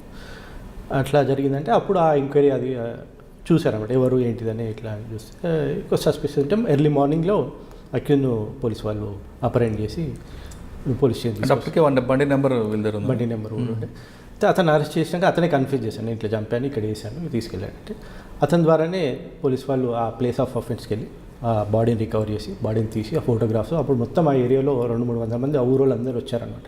ఇప్పుడు మీరు చెప్తున్న హైతనగర్ కేసులో పోలీసులు దొరికిన ఇన్ఫర్మేషన్ ప్రకారం ఎక్యూజ్ని పట్టుకున్నారు. ఆ రోజు కూడా నాకు కూడా ఇప్పటికి గుర్తుంది. ఆ గ్రామస్తులందరూ ధర్నా చేయడం, ఆ నిందితుడు మాకు ఇవ్వండి, మేమే పనిష్మెంట్ చేస్తామంటారు, రకరకాలు చేశారు. అంటే అందులో అంటే వాళ్ళ ఆవేశం ఆ విధంగా ఉంది. చిన్న పిల్లడిని హత్య చేశాడు అనేది అన్యాయం. అది అన్యాయం దాన్ని తిరిగేలేదు. 100% అన్యాయం కదా చేశాడు. చిన్నపిల్లడు అందులో 10 సంవత్సరాల తర్వాత బాబు పుట్టాడంటూ వాళ్ళంతా సఫర్ అవుతారు. చాలా ఆ కేసుని మీకు డిఫెన్స్ ఏ విధంగా వచ్చాడు? యాక్చువల్గా డిఫెన్స్ అనేది ఏంటిదంటే అక్కడ మేజర్గా సీన్ ఆఫ్ అఫెన్స్ మీద కాన్సన్ట్రేట్ చేశారు. కాన్సన్ట్రేషన్ ఎట్లా అంటే అక్యూజ్డ్ ఎప్పుడైతే చూపెట్టాడో అక్కడ ఆ ప్లేస్లో చాలామంది 100 మంది వచ్చారు, ఇతనే ఆ విషయం చెప్పిండు అనేటట్టు ఎట్లా ఉంటుంది అనే దాని మీద చాలా కాన్సన్ట్రేట్ చేశారు. ఇంకోటి ఇతనే తీసుకెళ్ళలేదు అనే దాని మీద వాళ్ళు డిఫెన్స్ తీసుకున్నారండి. అది మనం ఎట్లా ప్రూవ్ చేసామంటే యాక్చువల్లీ బేసికల్గా ఫస్ట్ ఆ అబ్బాయి ఆ స్కూల్ ఆ రోజు అటెండ్ అయ్యాడు. అతను ఆ friend is the main I witness. ఆ అబ్బాయి తీసుకెళ్ళిండు, అతని ఐడెంటిఫికేషన్ అండి, అది ఐ విట్నెస్ అయ్యాడు అబ్బాయి. తర్వాత కూడా ఆఫ్టర్ 4 years కోర్టులో అది విచారణకు వచ్చింది. ట్రయల్ అప్పుడు ఆ అబ్బాయి కూడా ఆ రోజు ఆ బండి మీద తీసుకెళ్ళిన ఇతనే. లాస్ట్ సీన్ అనేది చాలా ఇంపార్టెంట్, అది బేసికల్గా మనకి ఎవిడెన్స్ అయింది. తర్వాత అక్కడ పోలీస్ వాళ్ళు రికార్డ్ చేశారు కదండి, ఇది మన పెట్రోలింగ్ వాళ్ళు వెళ్ళినప్పుడు దాన్ని రాశారు. కాకపోతే అప్పుడు వాళ్ళు అబ్బాయి సైలెన్స్గా ఉండి బండి మీద కూర్చున్నారు కాబట్టి ఎవరో వాళ్ళు చుట్టాలు తీసుకెళ్తున్నారు, వాళ్ళకి అప్పుడు అనుమానం రాలేదు. కాకపోతే అప్పుడు రాసుకున్నటువంటి బైక్ నెంబర్ చాలా ఉపయోగపడింది. తర్వాత కూడా ఏంటంటే ఆ బైక్ అతనిది కాదనమాట, ఎవరిది ఆ అక్యూజ్ది కాదు, అతను ఎవరో ఫ్రెండ్ దగ్గర అడుక్కున్నాడు అనమాట. యాక్చువల్లీ ఈ బండి నెంబర్ వెరిఫై చేస్తే వేరే అతనిది ఉంది. అతను వెరిఫై చేసినప్పుడు నా బండి అదే ఊరు అతను అనమాట. అతను చెప్పాడు నా బండి ఇతను అడుక్కొని వెళ్ళాడు ఆ రోజు, తర్వాత రాత్రి తీసుకొచ్చి నా దగ్గర పెట్టేసిండు, ఆ టైంలో మాత్రం ఇతనే తీసుకెళ్ళిండు అనేది కూడా మనకు అడ్వాంటేజ్ అయిందండి. అయితే డిఫెన్స్లో ఏంటంటే బండి ఈనది కాదు కాబట్టి ఆ మనిషి ఈనది కాబట్టి కానట్టు వాళ్ళు డిఫెన్స్ తీసుకున్నారు. కాకపోతే మనం ఇప్పుడు బండి ఇచ్చిన అతను చెప్పాడు ఆ బండి నెంబర్ సేమ్, ఆ టైమింగ్లోనే కంపల్సరీ తీసుకెళ్ళాడు అనేది కూడా టాలీ అయ్యిందండి. తర్వాత స్ట్రాంగులేషన్, అతను ఏంటంటే చంపేశాడు అబ్బాయిని. ఆ టై అట్లే ఉంది, శవానికే ఉండే, ఆ గన్నెట్ రాయి కూడా ఉండే, ఫోటోలు తీసేటప్పుడు కూడా తీశారు. ఇంకోటి అక్కడ మనకు అబ్బాయి ఎవిడెన్సు, ఆ బైక్ ఎవిడెన్సు, పోలీస్ వాళ్ళు రాసుకున్న నెంబరు, మళ్ళీ పోలీస్ వాళ్ళు కూడా అతను ఐడెంటిఫై చేశారు. ఈ అబ్బాయి ఆ రోజు మేము ఆ రోజు సాయంత్రం చూసినట్టు. దీంట్లో డిఫెన్స్కి ఎలాంటి అవకాశం రాకుండా కన్విక్షన్ వచ్చిందండి. అది చాలా టఫ్ కన్విక్షన్, అది టఫ్ ఫైట్ చేశారు డిఫెన్స్ కూడా. అయితే ఆ జడ్జిమెంట్ విషయం తర్వాత ఆ బెయిల్ విషయంలో అక్యూజ్ హైకోర్టు పోతే చాలా ఇది ఒక విచిత్రమైన విషయం ఏంటంటే మా జడ్జి గారిని హైకోర్టు ఇప్పుడున్నటువంటి చౌహాన్ గారు చీఫ్ జస్టిస్ గారు పిలిపించి ఇది చాలా బాగా వచ్చింది జడ్జిమెంటు అని చెప్పేసి ఆయన అప్రిషియేట్ చేస్తే, జడ్జి గారు మెట్లు దిగుకుంటూనే ఫోన్ చేశాను నాకు, మా జడ్జి గారు బాలభాస్కర్ రావు గారని ఇప్పుడు ఖమ్మం ఎంఎస్జేలో ఆయన ఉన్నారు. పీపీఆర్ కంగ్రాచులేషన్స్ అన్నారు. నాకెందుకు సార్, అసలు ఆయన నెంబర్ కూడా నా దగ్గర లేదు, ఎప్పుడు ఫోన్ ఎవరు అంటే బాలభాస్కర్. నాకు కూడా బాలభాస్కర్ జడ్జి అని, కానీ మనకు బయట ఫ్రెండ్ ఎవరు లేరు కదా అని అంటే, నేనండి జడ్జి అంటే వారు గుర్తుపట్టవా అంటే, సార్ మీరు నాకు ఫోన్ చేయడం ఏంటి అంటే, ఇట్లా నాకు ఇప్పుడు హైకోర్టు చీఫ్ గారు నన్ను పిలిపించి ఈ జడ్జిమెంట్ బాగా వచ్చిందని చెప్పారండి, మీరు పబ్లిక్ ప్రాసిక్యూటర్ బాగా కష్టపడితేనే మాకు వచ్చింది ఇది, అందుకు మీకు కూడా కంగ్రాట్ చెప్తున్నారు. అరే ఇంతకన్నా సంతోషం ఏముంటుంది సార్, అది మరపురాని సంఘటన, అదే పబ్లిక్ ప్రాసిక్యూటర్గా ఆ జడ్జిమెంట్ నాకు కూడా ఎప్పటికీ రిమెంబర్ అన్నమాట. కానీ డిఫెన్స్ అంత సింపుల్ రీజన్ ఎలా తీసుకున్నారండి, ఇంత ఎవిడెన్స్ కనిపిస్తుంటాయి అంటే చాలా, అదే కాకుండా ఆ డిఫెన్స్ అంతా ఎక్స్ప్లెయిన్ చేయడానికి కొద్దిగా కష్టం కాబట్టి అది చాలా జరిగిందండి. ఇంకోటి చాలా సైటేషన్స్ అతను కూడా తీసుకున్నాడు. ఆ జడ్జిమెంట్ కూడా 76 pages జడ్జిమెంట్ రాశారండి, ఏ రీజన్స్లో డిఫికల్టీస్ తీసుకొచ్చి. ఇంకోటి ఆల్వేస్ సస్పెన్షన్ అంటే అసలు ఆ డబ్బులు డిమాండ్. ఇంకోటి ఫోన్ రికార్డింగ్ వాళ్ళ మదర్కి చేసిండు అబ్బాయి. అక్యూజ్ ఏం చేసి అంటే రాత్రి ఫోన్ చేసి ఇట్లా మీ అబ్బాయిని కిడ్నాప్ చేసి డబ్బులు తేవాలని వాళ్ళ అమ్మకు ఫోన్ చేసి, ఫాదర్ ఇంటికి పోయినాక ఇట్లా నాకు ఫోన్ వచ్చింది అని చెప్పారనమాట. రాత్రి 9:30కి ఇమీడియట్గా వెళ్ళిపోయారు. పోలీస్ కంప్లైంట్ ఇస్తే చంపేస్తామని కూడా బెదిరించారు. అయితే వాళ్ళు ఏంటిదంటే కాంట్రడిక్టరీ చేయడానికి మేజర్గా ఏంటంటే విట్నెస్, ఫాదర్ను, మదర్ను, ఈ బాయ్ని, ఇంకోటి ఆ పోలీసు, ఈ నలుగురి చెప్పినటువంటి విట్నెస్ విట్నెస్ బాక్స్లో చీఫ్లో చెప్పిన దాన్ని వాళ్ళు ఒకరిదొకరి కాంట్రడిక్టరీ చేయడానికి డిఫెన్స్ కౌన్సిల్ ట్రై చేస్తారు. అది చాలా ఇంపార్టెంట్ రోల్. ఒక పబ్లిక్ ప్రాసిక్యూటర్గా చాలా ఇంపార్టెంట్ రోల్ ఏంటిదంటే, పోలీస్ వాళ్ళు ఎంతమంది విట్నెస్ పెట్టినా కానీ కూడా మనకి ఏ ఇంపార్టెంట్ విట్నెస్ అనేది పబ్లిక్ ప్రాసిక్యూటర్ చూసుకొని అవసరమైన విట్నెస్, ఇంపార్టెంట్ విట్నెస్ వచ్చేంత వరకు మనం చూసుకోవాలండి. తర్వాత విట్నెస్ చెప్పే వాళ్ళు ఉన్నా కానీ కూడా మనకు అందరూ సేమ్ ఎవిడెన్స్ చెప్పాల్సిన అవసరం లేదు. అప్పుడు మనం గివెన్ అప్ ఇచ్చే మనకు ఒక పవర్ ఉందండి. Public prosecutor own power, whom he has to take to the defense box, whom he can given up అనేది పబ్లిక్ ప్రాసిక్యూటర్ మనం పర్సనల్గా డిసైడ్ చేయొచ్చండి పబ్లిక్ ప్రాసిక్యూటర్. అట్లా మేము కూడా చాలా జాగ్రత్తలు పడ్డాం. ఆ విషయంలో ఫుల్ సాటిస్ఫాక్షన్ కేసు అండి నాకు. Hayathnagar police station. Hyderabad police station. అది ఇప్పుడు ఎత్వెల్ హైతనగర్, ఇప్పుడు అబ్దుల్లాపూర్ మెట్ పోలీస్. ఓకే సార్, మీరు మనం 395 డిస్కస్ చేస్తాం ఆల్వాల్ పిఎస్లో. అవునండి. ఇప్పుడు బీహార్ గ్యాంగ్ వచ్చారు, డెకాయిడ్ చేశారని. అంటే వాళ్ళు అక్కడే దొరికిండొచ్చు. అక్కడ దొరకలేదు. ఎక్కడ దొరికారు? నెక్స్ట్ డే వాళ్ళు సెర్చ్ చేస్తుంటే ఒక మౌలాలి ఏరియాలో అక్కడ ఐసోలేటెడ్ ప్లేస్లో వాళ్ళు అక్కడ దొరికారు. కానీ అక్కడ వాళ్ళు దొరకలేదు. కానీ సాధారణంగా కొంతమంది పోలీసులు ఎక్యూజ్ని ఎక్కడైతే నేరం జరిగిందో అదే ప్రాంతంలో మరొకసారి బైక్ మీద వస్తుంటే మేము వాహనాలు తనిఖీ చేస్తున్నాం, అక్కడ పట్టుకున్నాం అని చెప్తుంటారు అరెస్టులో. అది జనరలైజ్ చేయలేమండి. అట్లాంటివి దొరకవచ్చు. 90% ఏంటంటే ఒక పెద్ద నేరం చేసిన వాడు మళ్ళీ అదే ప్రాంతం తిరగడు. మామూలుగా దొంగతనాలు చేసిన వాడికి అదే పని కాబట్టి అదే గల్లీలో తిరుగుతుండే అవకాశం మీరు ఉంటుంది. మీరు చెప్పిన దాన్ని ఇలానే జరుగుతుందని క్లారిటీ. ఒక పెద్ద నేరంలోనే ఒక మర్డర్ చేశాడు, అతను పారిపోయాడు. కానీ తర్వాత అరెస్ట్ చూపించినప్పుడు అతను మన తిరిగి అదే ప్రాంతంలో వస్తున్నాడు, మా పోలీసులు వాహనాలు తనిఖీ చేస్తున్నా పట్టుకున్నామని చూపిస్తారు. ఒకవేళ అది కానీ తర్వాత ఎక్యూజ్డ్ డిఫెన్స్ వాళ్ళకి ఇతను ఇక్కడ కాదు ఇంకో దగ్గర అరెస్ట్ చేశారని చూపించారు అనుకోండి, ఆన్ ది రికార్డులుగా అది సేమ్ జ్యుడిషియల్లో చూపిస్తారు. కానీ డిఫెన్స్ లేదు ఇక్కడ కాదు పలానా దగ్గర అరెస్ట్ చేశారు, కావాలంటే సీసీటీవీ ఉంది లేదా ఇంకోటి ఉంది ఏదో సీక్రెట్ చూపించాడు, అప్పుడు ఏ విధంగా మీకు ఫైట్ వస్తుంది? ఒకటండి, మీరు చెప్పిన విషయమే చాలా క్లారిటీ ఉందండి. పోలీస్ వాళ్ళు తప్పుడు అరెస్ట్ చూపెట్టేస్తే దొరికిపోతుంది. మీరు అన్నది ఏంటంటే వాళ్ళు డిఫెన్స్ ఎప్పుడు చూపెట్టాలి, అది క్లారిటీ అక్కడ అరెస్ట్ చేయలేదు వేరే దగ్గర చేసింది అనేది క్లారిటీ అనేది ఎప్పుడు వస్తుంది? పోలీస్ వాళ్ళు తప్పు చేస్తేనే వస్తుంది, లేకపోతే లేదు. అదే పోలీసు వాళ్ళు తప్పు చేసినా అంటే తప్పు కావాలని ఏ పోలీసులు చేయరు. అవునండి, వాళ్ళకున్న ఒత్తిడి మేరకు చేస్తారు. ఇప్పుడు ఇంకో దగ్గర చూపించుకోవాలి, ఎందుకు మా ఏరియాలో దొరికాడు, మా ఏరియాలో వెహికల్ తనిఖీలు చేస్తాను దొరికారని చూపిస్తుంటారు సాధారణంగా. లేదండి, సాధారణం అనే విషయము, ఒత్తిడి అనే విషయము పోలీస్ డ్యూటీలో పనికిరాదండి నేను అడుగుతాను. ఎందుకంటే మీరు చేసేటువంటి కేసు, పెట్టేటువంటి కేసు ఒక మనిషి యొక్క లైఫ్ మీద డిపెండ్ అయి ఉంటుంది. మీకు ఎంత ఒత్తిడి ఉన్నా హైయర్ ఆఫీసర్స్ చెప్పేసి నాకు ఈ కేసులో చాలా ఇంపార్టెంట్ ఉంది ఈరోజు, నా బదులు వేరే వాళ్ళు పంపించండి అని చెప్పుకోవాలి. లేకపోతే ఆ రోజు బదులు నెక్స్ట్ డే నన్ను చేసుకోవాలి తప్పి ఒత్తిడిలో పనిచేయొద్దు, ఇంకోటి తప్పుడు కేసులు కూడా పెట్టొద్దండి. అలాంటి విషయంలో ఒకవేళ నేను జనరలైజ్గా మాట్లాడుతున్నా, ఒక నేరం జరిగింది, మర్డర్ చేసి పారిపోయాడైనా, అప్పుడున్న ఐఓ ట్రాన్స్ఫర్ అయిపోయారు, అప్పుడు దొరకలేదు. తర్వాత నెక్స్ట్ ఇంకో ఐఓ వచ్చిన టైంలో వాడు దొరికాడు. దొరికినప్పుడు పలానా ఎక్కడైతే అరెస్ట్ చేశామో, ఎక్కడైతే వాడు దొరికాడో అరెస్ట్ ప్లేస్ చూపించకుండా తమ ఏరియాలోకి మరొకసారి వాడు వచ్చాడు, మేము వాహనాలు తనిఖీ చేస్తున్నామో లేదా ఇంకొక క్రెడిబుల్ ఇన్ఫర్మేషన్ వచ్చింది అరెస్ట్ చేస్తామని చూపించారు అనుకోండి, వాళ్ళకున్న ఏదో ఒకటి ఆ గతంలో జరిగిన మర్డర్ కేసు కదా ఇప్పుడు నాకు ఎందుకు కానీ కొంతమంది ఆఫీసర్లు అటువంటి టైంలో డిఫెన్స్ మీకు కరెక్ట్గా చూపిస్తాడు, లేదు పలానా పక్క రాష్ట్రంలో అరెస్ట్ చేశారని, అప్పుడు మీకు ఎలాంటి ఇబ్బంది ఉంటుంది? ఒకటండి, డిఫెన్సు ఏదైనా సాక్ష్యమే ఇంపార్టెంట్ అండి. అక్కడ మీరు చెప్పేదాన్ని బట్టి సాక్ష్యం ఏంటంటే నేను అరెస్ట్ చేశాను ఇక్కడనే కరెక్ట్ కానీ పోలీస్ వాళ్ళు ప్రూవ్ చేయాలి. అతను చెప్పిన అరెస్టు తప్పు అనేది డిఫెన్స్ లాయర్ చూపెట్టేది డిఫెన్స్ అడ్వర్టైజ్ అవుతుంది. అది న్యాచురల్గా what is the real proof and evidence మనం కోర్టు. ఆ సమస్య రాకుండా ఉండాలంటే మీరు పోలీసులకు ఇచ్చే సలహా ఏంటంటే, పోలీసులు మీరు ఫస్ట్ ఒక మాట అన్నారండి, ఒక ట్రాన్స్ఫర్ అయిపోయారు ఇంకోరు వచ్చారు. ఈ ట్రాన్స్ఫర్ అనేది పోలీస్ అనేది న్యాచురల్గా ఉంటుందండి. ఇంకోటి ఐఓ అనేది ఇంపార్టెంట్ అండి.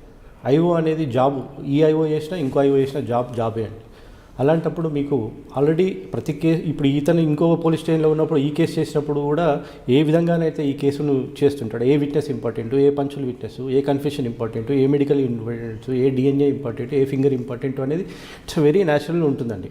Depends on the situation of the case which evidence we have to collect అనేది IO has to be clarity అనమాట.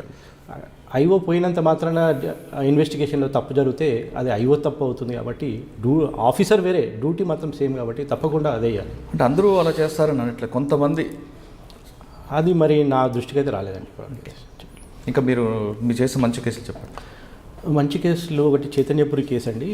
యాక్చువల్గా ఒక తాగుబోతు వాళ్ళ హస్బెండ్ అండ్ వైఫ్ వారు రోజు పోతుంటే ఇంటికి పోయి ఏం సంపాదించేవాని వాళ్ళు వైఫ్ కొడుతుండే, వైఫ్ పిల్లలు వాళ్ళని కొడుతుండే. ఓకే, అయితే వాడు రెగ్యులర్గా తాగుడు ఏదో చిన్న పని చేసుకొని, అయితే మార్నింగ్ 9:30కి చైతన్యపూర్లో ఒక కాలనీలో ఒక 65 years లేడీ అండి, పాపం అరౌండ్ 9:30 టైంలోనే వీడు తాగి ఆ ఇంట్లోకి డైరెక్ట్, వీళ్ళు ఇంట్లో నన్ను డబ్బులు సంపాదిస్తలేరని చెప్పి ఒత్తిడి ఉంది కాబట్టి ఆ ఇంట్లోకి డైరెక్ట్ వెళ్ళిపోతాడండి. ఆ ఇంటి ముంగట్టే నిలబడుతుంది ఆ లేడీ, 65 years మంచి బ్రాహ్మణ లేడీ, ఆ పెద్దమ్మ, వాళ్ళ హస్బెండ్ వైఫ్ ఇద్దరే ఉంటారు.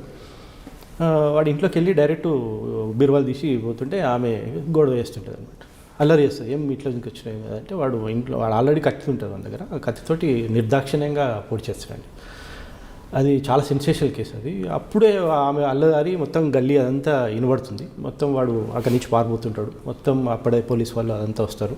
అమ్మాయి ఆ లేడీని అప్పుడే షిఫ్ట్ చేస్తారు. ఆమె చనిపోతుంది అన్నట్టు. ఆ కాలనీలో మాత్రం నాకు మీరు అన్నారు ఇంతకుముందు విట్నెసెస్ గురించి ఎంత హెల్ప్ చేశారంటే ఆ కాలనీ వాళ్ళందరూ కూడా ప్రతి ఒక్కరు చూసిన పరిస్థితి చూసి అన్యాయంగా ఒకటి చంపేశాడనే ఉద్దేశంతో ఆ విట్నెస్లు ఆ ఇంటి ఎదురుగా పిల్లలు ఉంటుండే. అతని తర్వాత ఎస్ఐగా సెలెక్ట్ అయిన అబ్బాయి, కాకపోతే అప్పుడు ఆ ఇంటి ఎదురుగా ఉంటుండే అతను అబ్బాయి పారిపోతుంటే చూసిండు, అతను ఐడెంటిఫై చేసిండు.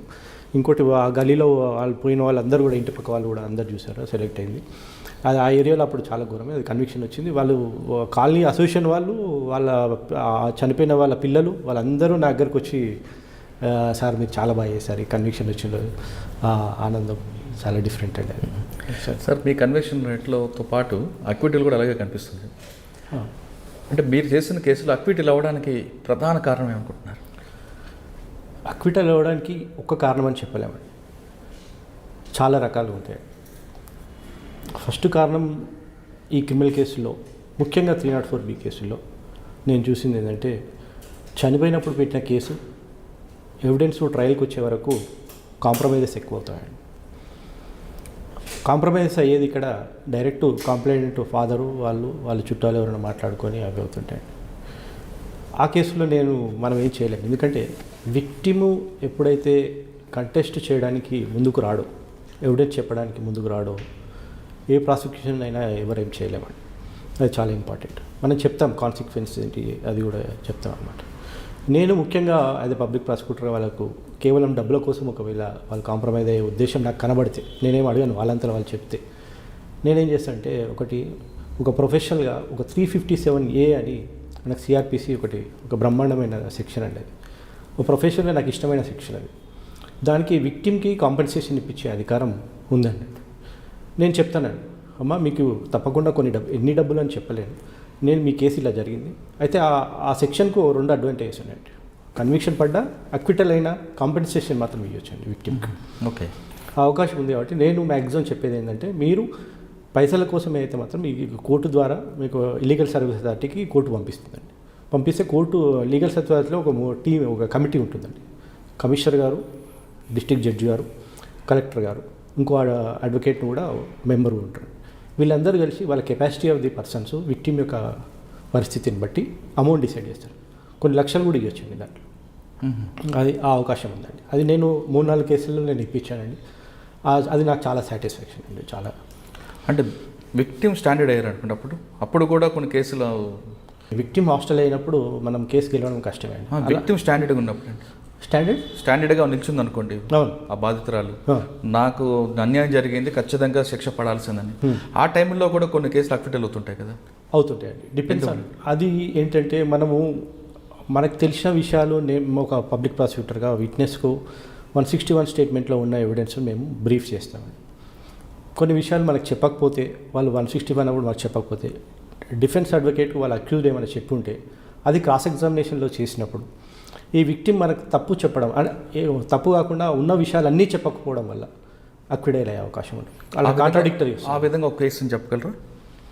ఉన్నాయండి, అట్లా కూడా ఉన్నాయి. ఒక కేసు ఎగ్జాంపుల్ మేజర్గా ఏంటిదంటే అందులో ఇప్పుడు కట్నం ఇచ్చేటప్పుడు అండి, అయితే కట్నం ఇచ్చేటప్పుడే మెయిన్ ఫస్ట్ వస్తుంది, తర్వాత డిమాండ్ ఇన్ని లక్షలు అడిగారని. అయితే ఇద్దరి మధ్యలోనే జరుగుతుంది అనమాట. మేజర్గా ఎప్పుడైనా ఈ 304Bలో ఉమెన్ అనేది చనిపోతుంది కాబట్టి ఆమె ఎక్కువ వాళ్ళ మదర్తోటే చెప్పుకుంటారు ఈ విషయాలలో. అయితే మదర్ చెప్పిన విషయము నాన్నకు తెలియదు, నాన్నకు తెలిసిన విషయము కొన్ని మదర్ అందరి హస్బెండ్లకు చెప్పారు అనమాట, చెప్పుకోరు. ఇది చాలా ప్రాబ్లం అవుతుందండి. కేసు అక్విటల్ అవ్వడానికి అలాంటి అవకాశాలు ఉంటాయండి. అయితే ఫస్ట్ మనం కంప్లైంట్ మదర్ ఉంటే మదరు, తర్వాత ఫాదరు, బ్రదర్ అనమాట. ఇందులో కూడా ప్రాసిక్యూషన్ ఏంటంటే అందరు ఫ్యామిలీ మెంబర్స్ కూడా ఎగ్జామిన్ చేయాల్సిన అవసరం లేదండి. కాకపోతే కంపల్సరీ పేరెంట్స్ కాబట్టి 90% వాళ్ళని చేస్తాం. ఒక్కోసారి నేను ఫాదర్ని చేసినప్పుడు మదర్ని కూడా చేయను నేను కూడా, ఎందుకంటే ఏ ఎవిడెన్స్ అయితే నాకు కావాల్సిందో అది వచ్చినప్పుడు చేయనండి. అయితే ఇలాంటి విషయాలలో మాకు తెలియదు అనమాట. ఒకవేళ నేనేమనుకుంటాను ఫాదరు మదరు కదా, ఒక్కోసారి మా దగ్గర కూడా ప్రెషర్ చేస్తారు. ఎందుకు మా భార్య కన్నా నేనే బాగా చెప్తాను హస్బెండ్ అంటాడు, భార్య మా మదర్ కదా ఆమె మంచి చెప్తాను, నన్ను ఎందుకు పంపించవు అంటారు అనమాట. మాకు కూడా ఒక ప్రాసిక్యూషన్కి నేనేదో కావాలని చేస్తలేను తెప్పిస్తలేను అనే ఉద్దేశం వాళ్ళకు ఉంటుంది అనమాట. అలాంటప్పుడు నాకు తప్పదనమాట. నేను తీసుకెళ్తాను కాబట్టి చెప్పమ్మా అదేం కాకపోతే ఒకటి చెప్తాను, ఆయన చెప్పింది నువ్వు చెప్పింది ఒకటే ఉండాలమ్మా, జాగ్రత్తగా ఉండండి. ఇంకొకటి ఏంటిదంటే ఎవిడెన్స్ చెప్పేటప్పుడు డిఫెన్స్ అడ్వకేట్ ఒక అడ్వాంటేజ్, ఫ్యామిలీ మెంబర్స్ అందరినీ ఒకరిని చీఫ్ అయిపోయాక క్రాస్ ఎగ్జామినేషన్ అయినాక అతను బయటికి పంపారు అనమాట. ఎందుకంటే ఆ క్రాస్ ఎగ్జామినేషన్కి అతను ఏం అడిగిండనో అతను చెప్తాడు కాబట్టి, అదే ఈ హ్యాజ్ ఎ రైట్. అందరినీ క్రాస్ ఎగ్జామిన్ చేసేంత వరకు ఒకరినొకరు కలవకుండా చూసేయాల్సిన బాధ్యత కోర్టును రిక్వెస్ట్ చేస్తే కోర్టు కూడా అద్దరు అయినట్టు, అది ఆ డిఫెన్స్ అడ్వకేట్ అడ్వాంటేజ్ తీసుకుంటాడు. అక్కడ తప్పకుండా ఈ పేరెంట్స్ ఈ ఫ్యామిలీ మెంబర్స్ తప్పు చేస్తారండి. అట్లా చాలా కేసులు జరుగుతుంటాయండి. ఎన్నో ఉంది. మీరు అన్నట్లుగా 161 స్టేట్మెంట్లో ఒక స్టేట్మెంట్ ఇస్తాం, తర్వాత నాకు ఇంకా గుర్తు వస్తుంది, అది మరి యాడ్ చేయడం అవుద్దా? అయితే ఇది కామన్గా జనరల్గా ఉన్న సిచ్యువేషన్ ఇన్ ద కోర్ట్స్లో, సొసైటీలో, పబ్లిక్ ప్రాసిక్యూటర్లు ఏంటంటే 161లో చెప్పిందే చెప్పాలి, తర్వాత చెప్పొద్దు అనేది అందరు అంటుంటారు. కానీ నేను కొన్ని జడ్జిమెంట్ ఉందండి, నేను ఆ జడ్జిమెంట్ చాలా కేసెస్లో చేశాను. Depends on the situation. Maximum సిచ్యువేషన్స్లో 161 స్టేట్మెంట్ ఏంటంటే విక్టిమ్ ఫ్యామిలీ ప్యాథటిక్ సిచ్యువేషన్, బాధలో ఉన్నప్పుడు రికార్డ్ చేస్తారండి. అన్ని విషయాలు 161 స్టేట్మెంట్లో చెప్పకపోవచ్చు. అవి ఫ్యాక్ట్స్ ఏవైతే మిస్ అయిపోయాయో కోర్టుకు వచ్చినప్పుడు ఎవిడెన్స్లో ఆ ఫ్యాక్ట్స్ చెప్పొచ్చు. ఇంకోటి పబ్లిక్ ప్రాసిక్యూటర్ చాలా ఆపర్చునిటీస్ ఉన్నాయండి. ఈవెన్ ఛార్జ్ షీట్ వేసేటప్పుడు కొన్ని ఎవిడెన్స్లు వేయకపోయినా కానీ కూడా పబ్లిక్ ప్రాసిక్యూటర్ 321 పిటిషన్ వేసి ఫర్దర్ డాక్యుమెంటరీ ఎవిడెన్స్ కూడా కావాలంటే కూడా పబ్లిక్ ప్రాసిక్యూటర్ వేయచ్చు.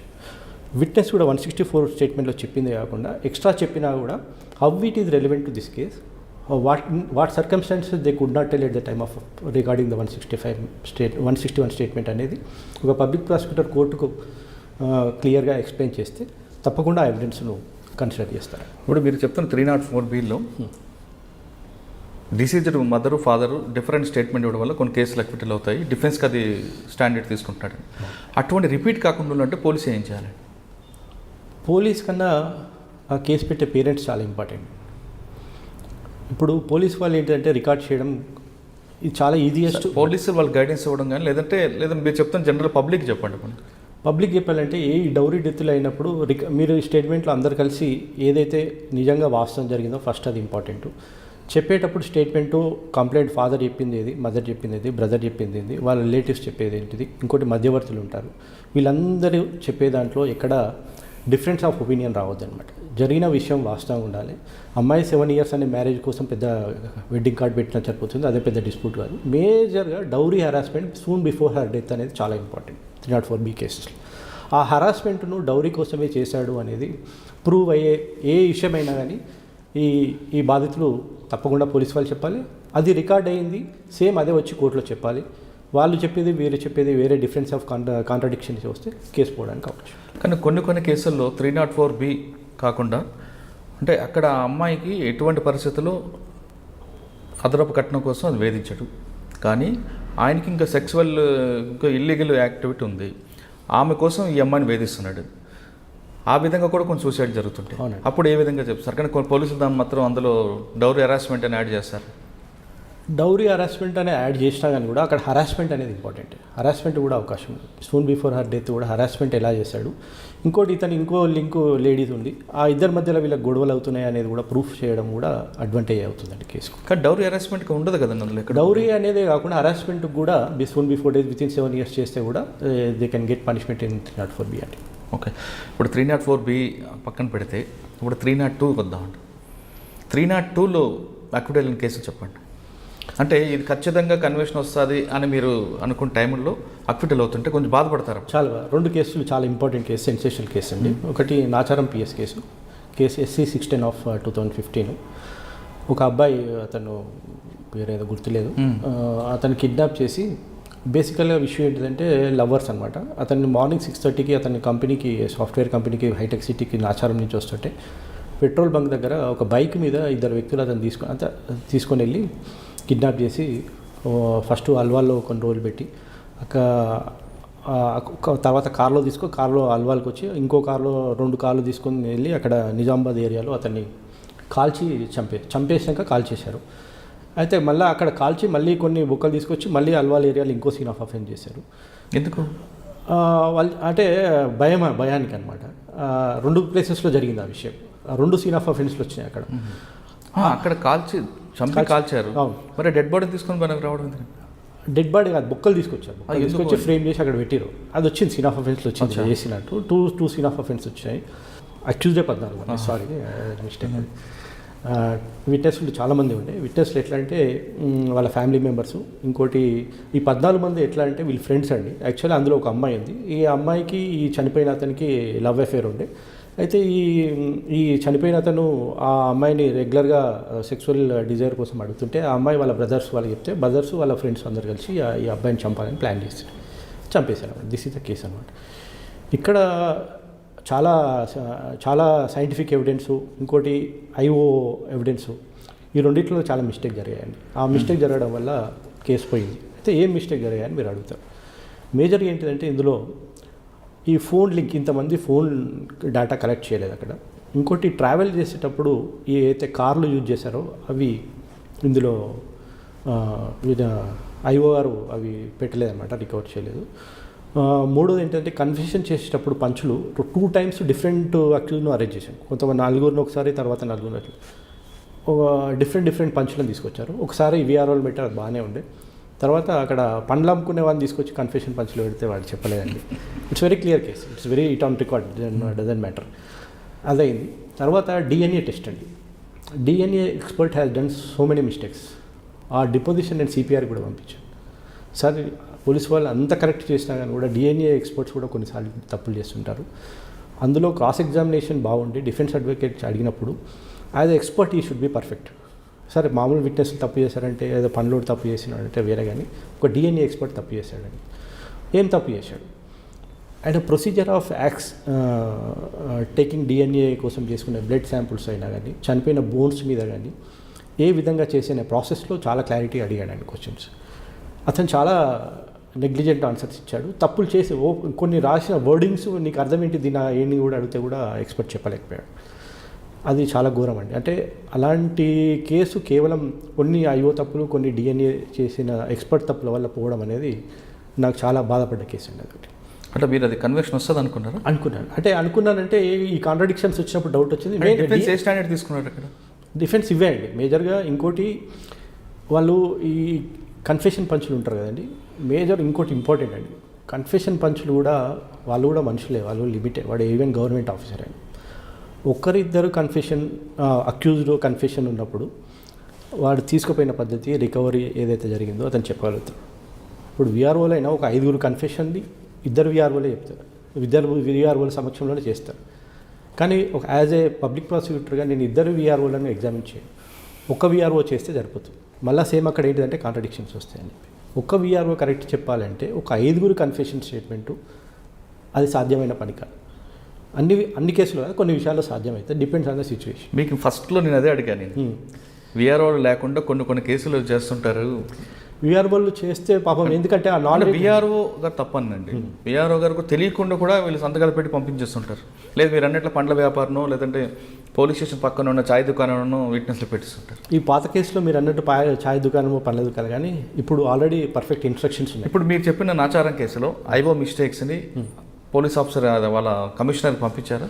ఆ జడ్జిమెంట్ తెప్పించుకున్నారండి. ఇంకోటి ఇప్పుడున్న సిపి మహేష్ గారు, నా రాచకొండ, ఆయన చేస్తున్న మానిటరింగ్ మాత్రం చాలా బ్రహ్మాండంగా ఉంటుంది. ఇప్పుడు నేను కోర్టులోకి వెళ్ళే ముందు నా వెనుక మహేష్ బాబు గారు నిలబడ్డారేమో అనే ఉద్దేశం, అంత వే ఆఫ్ మంచిగా ఉంటుంది. కేవలం మానిటరింగ్ కాదు, మేము మంచి పని చేయాలని ఎంకరేజ్ చేస్తారు. మాకు ఒకవేళ కన్విక్షన్స్ ఇచ్చినప్పుడు మాకు రివార్డ్స్, అవార్డ్స్ అండ్ మనకు సన్మానాలు కూడా చేస్తున్నారు. మేము కన్విక్షన్ వచ్చింది అని కోర్టులోకి వెళ్ళి బయటకు వచ్చేవరకు ఆయన ఫోన్ చేస్తారు. ఒక 1 hourలో మాకు కోర్టుకు వచ్చి కంగ్రాట్స్ చెప్తారు. ఇంత ప్రోత్సాహం నాకు తెలిసి ఇంకా ఎప్పుడు చూడలేదు. మీరు నా ఫోటోస్ అవన్నీ కూడా అక్కడ ఉన్నాయి, చూస్తే. అంటే మహేష్ భగత్ గారి కెరీర్ నుంచి అదేవిధంగా ఏదో ఒకటి మార్క్ ఉంటుందిలేండి. ఆయన ఏలూరులో పనిచేస్తున్నప్పుడు అదే విధంగా చేశారు, సిఐడీలో ఉన్నప్పుడు అలాగే చేశారు. నాకు మాత్రం ఇక్కడ వచ్చాక చూశాను. కేవలం మహేష్ భగవతే గారు కాదు. ఇప్పుడు మీ 302లో మీరు చెప్పినట్టు నాచారం కేసులో కప్పిటెళ్ళింది. ఆ విధంగా ఐఓ మిస్టేక్ కానీ లేదా టెక్నికల్ సైంటిఫిక్ ఎవిడెన్స్ మిస్టేక్ వల్ల ఇంకేమైనా కేసులు సేమ్. మళ్ళీ ఇంకోటి ఏంటంటే ఒకటి పహాడీ షరీఫ్లో 5 రౌడీ షీటర్స్ అండి. అది ఒక అందులో అక్యూజ్లలో 5 రౌడీ షీటర్స్. అందులో ఒక అక్యూజ్ వాళ్ళ సిస్టర్కి అక్యూజ్కు ఇల్లీగల్ అఫేర్ ఉందని చెప్పేసి డౌట్ తోటి ఈ 5 కలిసి అతను చంపేస్తారండి. ఐదుగురు చంపేది చాలా కిరాతంగా మధ్యాహ్నం 2:30కు అతను కంపెనీ ఉంది, ఆ కంపెనీలోకి వెళ్ళి ఒక అతన్ని పిలిపించుకొని బయటికి తీసుకొచ్చి ఫ్రెండే కాబట్టి బయటకు వస్తాడు. ఒక 1/2 కిలోమీటర్ తీసుకెళ్ళి అతన్ని 5 పెద్ద పెద్ద చాకులు తీసుకొచ్చి నిర్దాక్షంగా చంపేస్తారు. విత్ ఇన్ హాఫ్ అవర్లో జరిగిపోతుంది. అక్కడ మీరు ఇంతకుముందు అడిగినట్టు కన్ఫెషన్ పంచ్ క్రూషియల్ అయిపోయింది. నేను యాక్చువల్లీ అది ఉద్దేశం తీసుకొని 5 కన్ఫెషన్కు ఇద్దరే విఆర్ఓని పెట్టి 5 రికవరీ ఐటమ్స్ గుర్తుపట్టాలి. 5 చాకులు ఆల్మోస్ట్ ఒకటే తిరుగున్నాయి, పెద్ద పెద్ద చాకులు అండి. అది కామన్గా ఏంటంటే ఐడెంటిఫికేషన్ ఆఫ్ మెటీరియల్ ఆబ్జెక్ట్స్ అనేది చాలా ఇంపార్టెంట్ కన్ఫెషన్. అయితే ఇక్కడ నేను 5 చాకులన్నీ డిఫెన్స్ కౌన్సిల్ ఏం చేస్తారంటే నేను ఒక్కొక్క తీసి పెట్టడానికి వీలేదన్నమాట, అన్నీ కంబైన్డ్గా ఉంటాయి. ఇక్కడ ఏ అక్యూజ్ దగ్గర ఏ మెటీరియల్ ఆబ్జెక్ట్స్ను రికవర్ చేసావు, అతను ఇది నేను ఈ చాకుతో పొడిచానని చెప్పాడు అనేది చూపెడతాను. ఇక్కడ కాంట్రాడిక్టరీస్ వచ్చినాయండి. ఇంకోటి ఏంటిదంటే మేజర్గా డిఫెన్స్ కౌన్సిల్ ఈ కన్ఫెషన్ పంచ్లో తీసుకునేది అంటే బేసికల్గా కన్ఫెషన్ పంచ్ స్టార్టింగ్ ఎక్కడ అవుతుంది, పోలీస్ స్టేషన్లో పంచులు వస్తారు, ఆల్రెడీ అక్యూజ్డ్ ఉంటాడు. అక్యూజ్ నేను ఇక్కడ తీసుకెళ్తాను, అక్కడ ఒక మెటీరియల్ ఆబ్జెక్ట్ ఉందని తీసుకెళ్తాను. ఆ తీసుకెళ్ళేటప్పుడు వెళ్ళే విధానం అంటే నిజంగా మీరు అన్నారు కదా ఫాల్స్ తీసుకొచ్చి ఇక్కడ పెట్టేశారు కదా, ఇక్కడ ఇంపార్టెంట్ ఏదంటే డిఫెన్స్ కౌన్సిల్ తీసుకునేటప్పుడు ఒక కన్ఫెషన్ పంచ్ను అక్యూజ్ను ఒక వ్యాన్లో తీసుకెళ్ళేటప్పుడు ఏ విధంగా వెళ్ళారు, రూట్ మ్యాప్ అడుగుతారు. రూట్ మ్యాప్ అడుగుతారు. ఇంకోటి ముందర ఎవరు కూర్చున్నారు, అక్యూజ్ ఎక్కడ కూర్చున్నారు, మీరు ఎక్కడ కూర్చున్నారు, పోయినాక ఎక్కడ దిగారు, అది ఎంత దూరం ఉండే, ఏది ఆ మెటీరియల్ ఆబ్జెక్ట్స్, వీటి మీద డిఫెన్స్ కాంట్రాడిక్టరీ తీసుకురాండి. ఇవే క్వశ్చన్స్ తర్వాత మళ్ళీ ఐవన్ అడుగుతారు. అక్కడ కాంట్రాడిక్షన్స్ వచ్చినాయి అనుకోండి, ఆ కేసు పోతుంది. అక్కడ మీరు అన్నట్టు whether IO has done proper investigation with in presence of confession పంచెస్ ఈ రికవర్డ్ ఆర్ నాట్ అనేది క్లారిటీ వస్తుంది. అంటే ఇప్పుడు అక్కడ 5 వ్యక్తిజులకి 2 విఆర్ఓలు పెట్టారండి. అవునండి. ఎందుకు మిగతా ఆలోచన లేక లేదంటే అనుభవం లేక? లేదండి, మీరు ఇప్పుడే కాదు ఏ కేసులోనైనా కానీ కూడా జరుగుతున్న విషయం ఏంటిదంటే కన్ఫెషన్ పంచ్ ఇద్దరే పెడుతున్నారు, ఇంతమంది అక్యూజ్డ్. అది ఎందుకు జరుగుతున్నది అనేది నేను కూడా ఇప్పటి వరకు కరెక్ట్ ఆన్సర్ దొరకలేదు. కానీ ఈ విషయం నేను మీటింగ్స్లలో కూడా చెప్పాను, పోలీస్ మీటింగ్స్లో. అది చాలా ప్రాబ్లం అవుతుందండి. కన్ఫెషన్ అందరినీ 2 పంచులే చెప్పడానికి వీలేదు. ఒకటి మాత్రం గ్యారెంటీ, 2 కన్ఫెషన్ పంచులు ఉన్నా ఇద్దరిని ఎగ్జామ్ చేయడం చాలా మిస్టేక్ అవుతుంది ఒక పబ్లిక్ ప్రాసిక్యూటర్. ఎందుకంటే డెఫినెట్గా కాంట్రాడిక్షన్స్ వస్తాయి. ఒకటి చెప్తే సరిపోతుంది, సేమ్ విట్నెసే కాబట్టి. అతను 2 సమక్షంలోనే జరిగిన విషయం. ఇప్పుడు పహాడ్ షాప్ కేసులోనే 5 అక్యూజ్ ఉన్నారు. ఎంతమంది పెడితే అది ఎక్విటీలు కాకుండా ఉండేది? విఆర్ఓలు అంటారు. ఒకటి ఏంటిదంటే డిఫరెంట్ టైమ్ ఆఫ్ అరెస్ట్ ఇది important. Different time of arrest అయినప్పుడు డిఫరెంట్ టైప్ ఆఫ్ కన్ఫెషన్ పంచుని తీసుకునే అవకాశం ఉంటుంది. నీకు ఒకటే రోజు 5 అరెస్ట్ అయినప్పుడు నువ్వు డిఫరెంట్ టైప్ ఆఫ్ కన్ఫెషన్ మళ్ళీ తీసుకోవడానికి వీల్లేదండి. ఇది పోలీస్ వాళ్ళకి కూడా ఒక సమస్యలానే ఉంటుంది అనమాట. ఇప్పుడు 5 ఒకేసారి అరెస్ట్ చేశారు అనుకోండి, లేదా 5 వచ్చి సరెండర్ అయిపోయారు. అవునండి. వాళ్ళు కన్ఫెషన్ తీసుకొచ్చినప్పుడు ఒక విఆర్ఓ ఒకరు సరిపోతారా, లేదా 5 ఉండాలా? విఆర్ఓలు అంటారు. విఆర్ఓలు 5 ఉంటారండి, యాక్చువల్లీ 2 ఉంటారు. అయితే అది అక్కడ పోలీస్ వాళ్ళకి కూడా ఆప్షన్ లేదండి. వీళ్ళిద్దరే కాకుండా మళ్ళీ 2 ఎందుకు తీసుకొచ్చావు అంటే నువ్వు కోర్టులో నేను చెప్పలేను, ఆ డిఫెన్స్ అడుగుతాడు మళ్ళీ. అది సమస్యలాగానే ఉంది ఇప్పటికి కూడా, పోలీస్ వాళ్ళకి కూడా ఒక ఛాలెంజ్గానే ఉంది కన్ఫెషన్లో. దాని సొల్యూషన్ ఏంటంటారు? సొల్యూషన్ అదే అండి, అతని యొక్క నాలెడ్జ్ ఇంపార్టెంట్, చెప్పే అతని క్రెడిబిలిటీ ఇంపార్టెంట్, అతను చెప్పగలగాలి అనేదే ఇంపార్టెంట్ అండి. దానికి పోలీస్ వాళ్ళు చేయగలిగేది కూడా ఏం అంత ఈజీ లేదు ఇప్పుడున్న ప్రాసెస్లో. ఎందుకంటే ఇమీడియట్గా బికాజ్ నువ్వేమంటే డిఫెన్స్ అడుగు 2 కాకుండా ఇంకా 2 ఎందుకు పెట్టావంటే ఇతను చెప్పేది మర్చిపోతాడేమో అని అయితే మనం మాట్లాడలేము అనుకో. అది ఎంత సెన్సిటివ్ ఇష్యూ అది. ఇక్కడ how we can elaborate it cannot be elaborate అనమాట. Situation should be alert. ఇంకోటి ఏంటంటే అతను గుర్తుపట్టేటట్టు మనం బ్రీఫింగ్ ఇవ్వాలి. ఒకటి ఏంటంటే మనకి మెటీరియల్ ఆబ్జెక్ట్స్ ఆల్రెడీ కోర్టులో డిపాజిట్ అయిపోతాయండి, మన దగ్గర కూడా ఉండే, మనం కూడా ఐడెంటిఫై చేయడానికి వీలేదన్నమాట. అయితే ఛార్జ్ షీట్ వేసేటప్పుడు ఏం చేస్తారంటే మెటీరియల్ ఆబ్జెక్ట్స్ ఎప్పుడైనా డ్రాయింగ్ ఉంటుంది. Most of the investigations officers ఏం చేస్తారంటే ఏ ఇన్స్ట్రుమెంట్ అయితే కోర్టులో డిపాజిట్ చేసి ఏదైతే రికవర్ చేసామో అని చెప్తారో అది డ్రాయింగ్లో ఛార్జ్ షీట్ వేసేటప్పుడు ఆ కన్ఫెషన్ పంచ్లో ఈ చాకు అనేది కూడా అట్లాంటివి చేస్తారు. అవి కొంతవరకు మనకు ఉపయోగపడతాయండి. వాటి ద్వారా మనం కన్ఫెషన్ పంచ్ బ్రీఫింగ్ చేసి ఈ ఇన్స్ట్రుమెంట్ ఇతని ద్వారా రికవర్ అయిందని చెప్తే అలాంటి కేసులు కూడా కొద్దిగా నిలబడడానికి అవకాశం. కానీ మీకు చేసిన అన్ని కేసుల్లో ఈ కేసులో ఒక బాధితురాలకి న్యాయం జరిగేలా చేద్దామని కొంచెం పర్సనల్గా తీసుకొని చేస్తారు కొంతమంది పబ్లిక్ ప్రాసిక్యూటర్. అంటే ఆమె యొక్క బాధను చూడలేక ఏదో చేద్దాం, ఆమె న్యాయం చేద్దాం అనే కసితో చేస్తున్న టైంలో ఇటువంటి చిన్న చిన్న మిస్టేక్స్ వల్ల అక్విటల్ అయిపోతుంటే అటువంటి కేసు అని గుర్తుందా?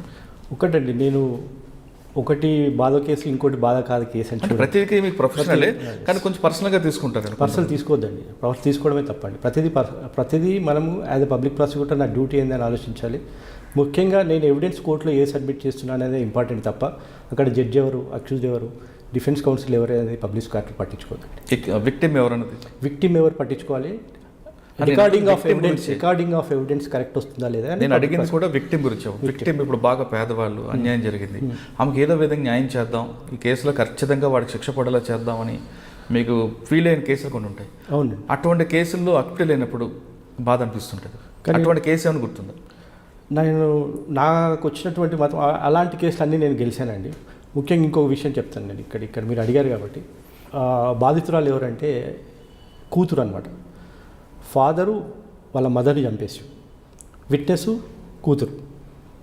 కూతురుకు ఇంకో అబ్బాయి కూడా వాళ్ళ తమ్ముడు కూడా అనమాట. వాళ్ళిద్దరు ఆర్ఫనేజ్లో ఉంటున్నారు. ఆఫ్టర్ అతనేమో జైలుకి వెళ్ళిపోయాడు, అమ్మనేమో చనిపోయింది.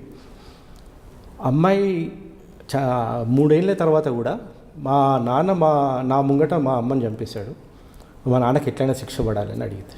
ఓ చాలా గ్రేట్. అది మన కళ్ళల్లో నీళ్ళు వస్తాయని అడుగుతుంటే మళ్ళీ వాళ్ళ బతుకుదేరు ఎంత ఘోరంగా ఉందంటే ఆర్ఫనేజ్లో ఉంటున్నారండి పాపం. అయితే ఆ కేసు నేను ఈ 357A ఉంది కదండి, ఆ పిల్లలకు ఆర్ఫనేజ్కు రిఫర్ చేశానండి. సిపిఆర్ కూడా చాలా సంతోషపడ్డారు. సార్ అది కమిటీ ద్వారా వాళ్ళకి డబ్బులు ఇప్పిద్దాం, ఆర్ఫనేజ్లో ఉంటున్నారు అని చెప్పి. ఈ committee has to decide now, it is pending with the committee అనమాట. కానీ ఆ న్యాయం చేసే అవకాశం నాకు అందులో వచ్చిందంటే చాలా మోస్ట్ సాటిస్ఫాక్షన్ కేసు అది. ఎందుకంటే కన్విక్షన్ పడింది. Because her own evidence is more than enough అనమాట. ఎందుకు చంపేశాడు అనేది విషయానికి వస్తే, వాళ్ళు యాక్చువల్లీ మహారాష్ట్ర నుంచి మైగ్రెంట్ అయ్యారండి. మైగ్రెంట్ అయినప్పుడు వాళ్ళు ఇద్దరు పెళ్లి చేసుకుని 2 పిల్లలు కూడా పుట్టారు. తర్వాత ఈ వాళ్ళ మదర్ ఎవరితోటో ఇల్లీగల్ ఇంటిమెసీ ఉందని చెప్పి డివైడ్ అయిపోయి కూడా ఆల్మోస్ట్ 6 months అయింది.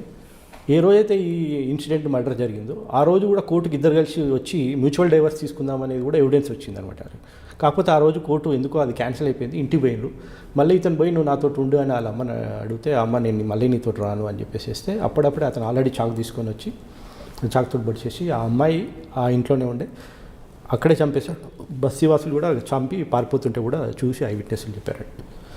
తర్వాత ఏంటిదంటే నేను అమ్మాయికి అప్పటికి ఏం చెప్పలేను అమ్మాయికి. ఇట్లా తర్వాత కేసు కన్విక్షన్ వచ్చినాక నేను ఇట్లా మీకు కోర్టు ద్వారా మీకు డబ్బులు వస్తాయమ్మా, డబ్బులు వచ్చినప్పుడు మీకు పోలీస్ వాళ్ళు ఇన్ఫార్మ్ చేస్తారు, 357A ప్రకారం మీకు వస్తాయని చెప్తే అది నాకు సాటిస్ఫాక్షన్గా ఉందండి ఆ కేసు.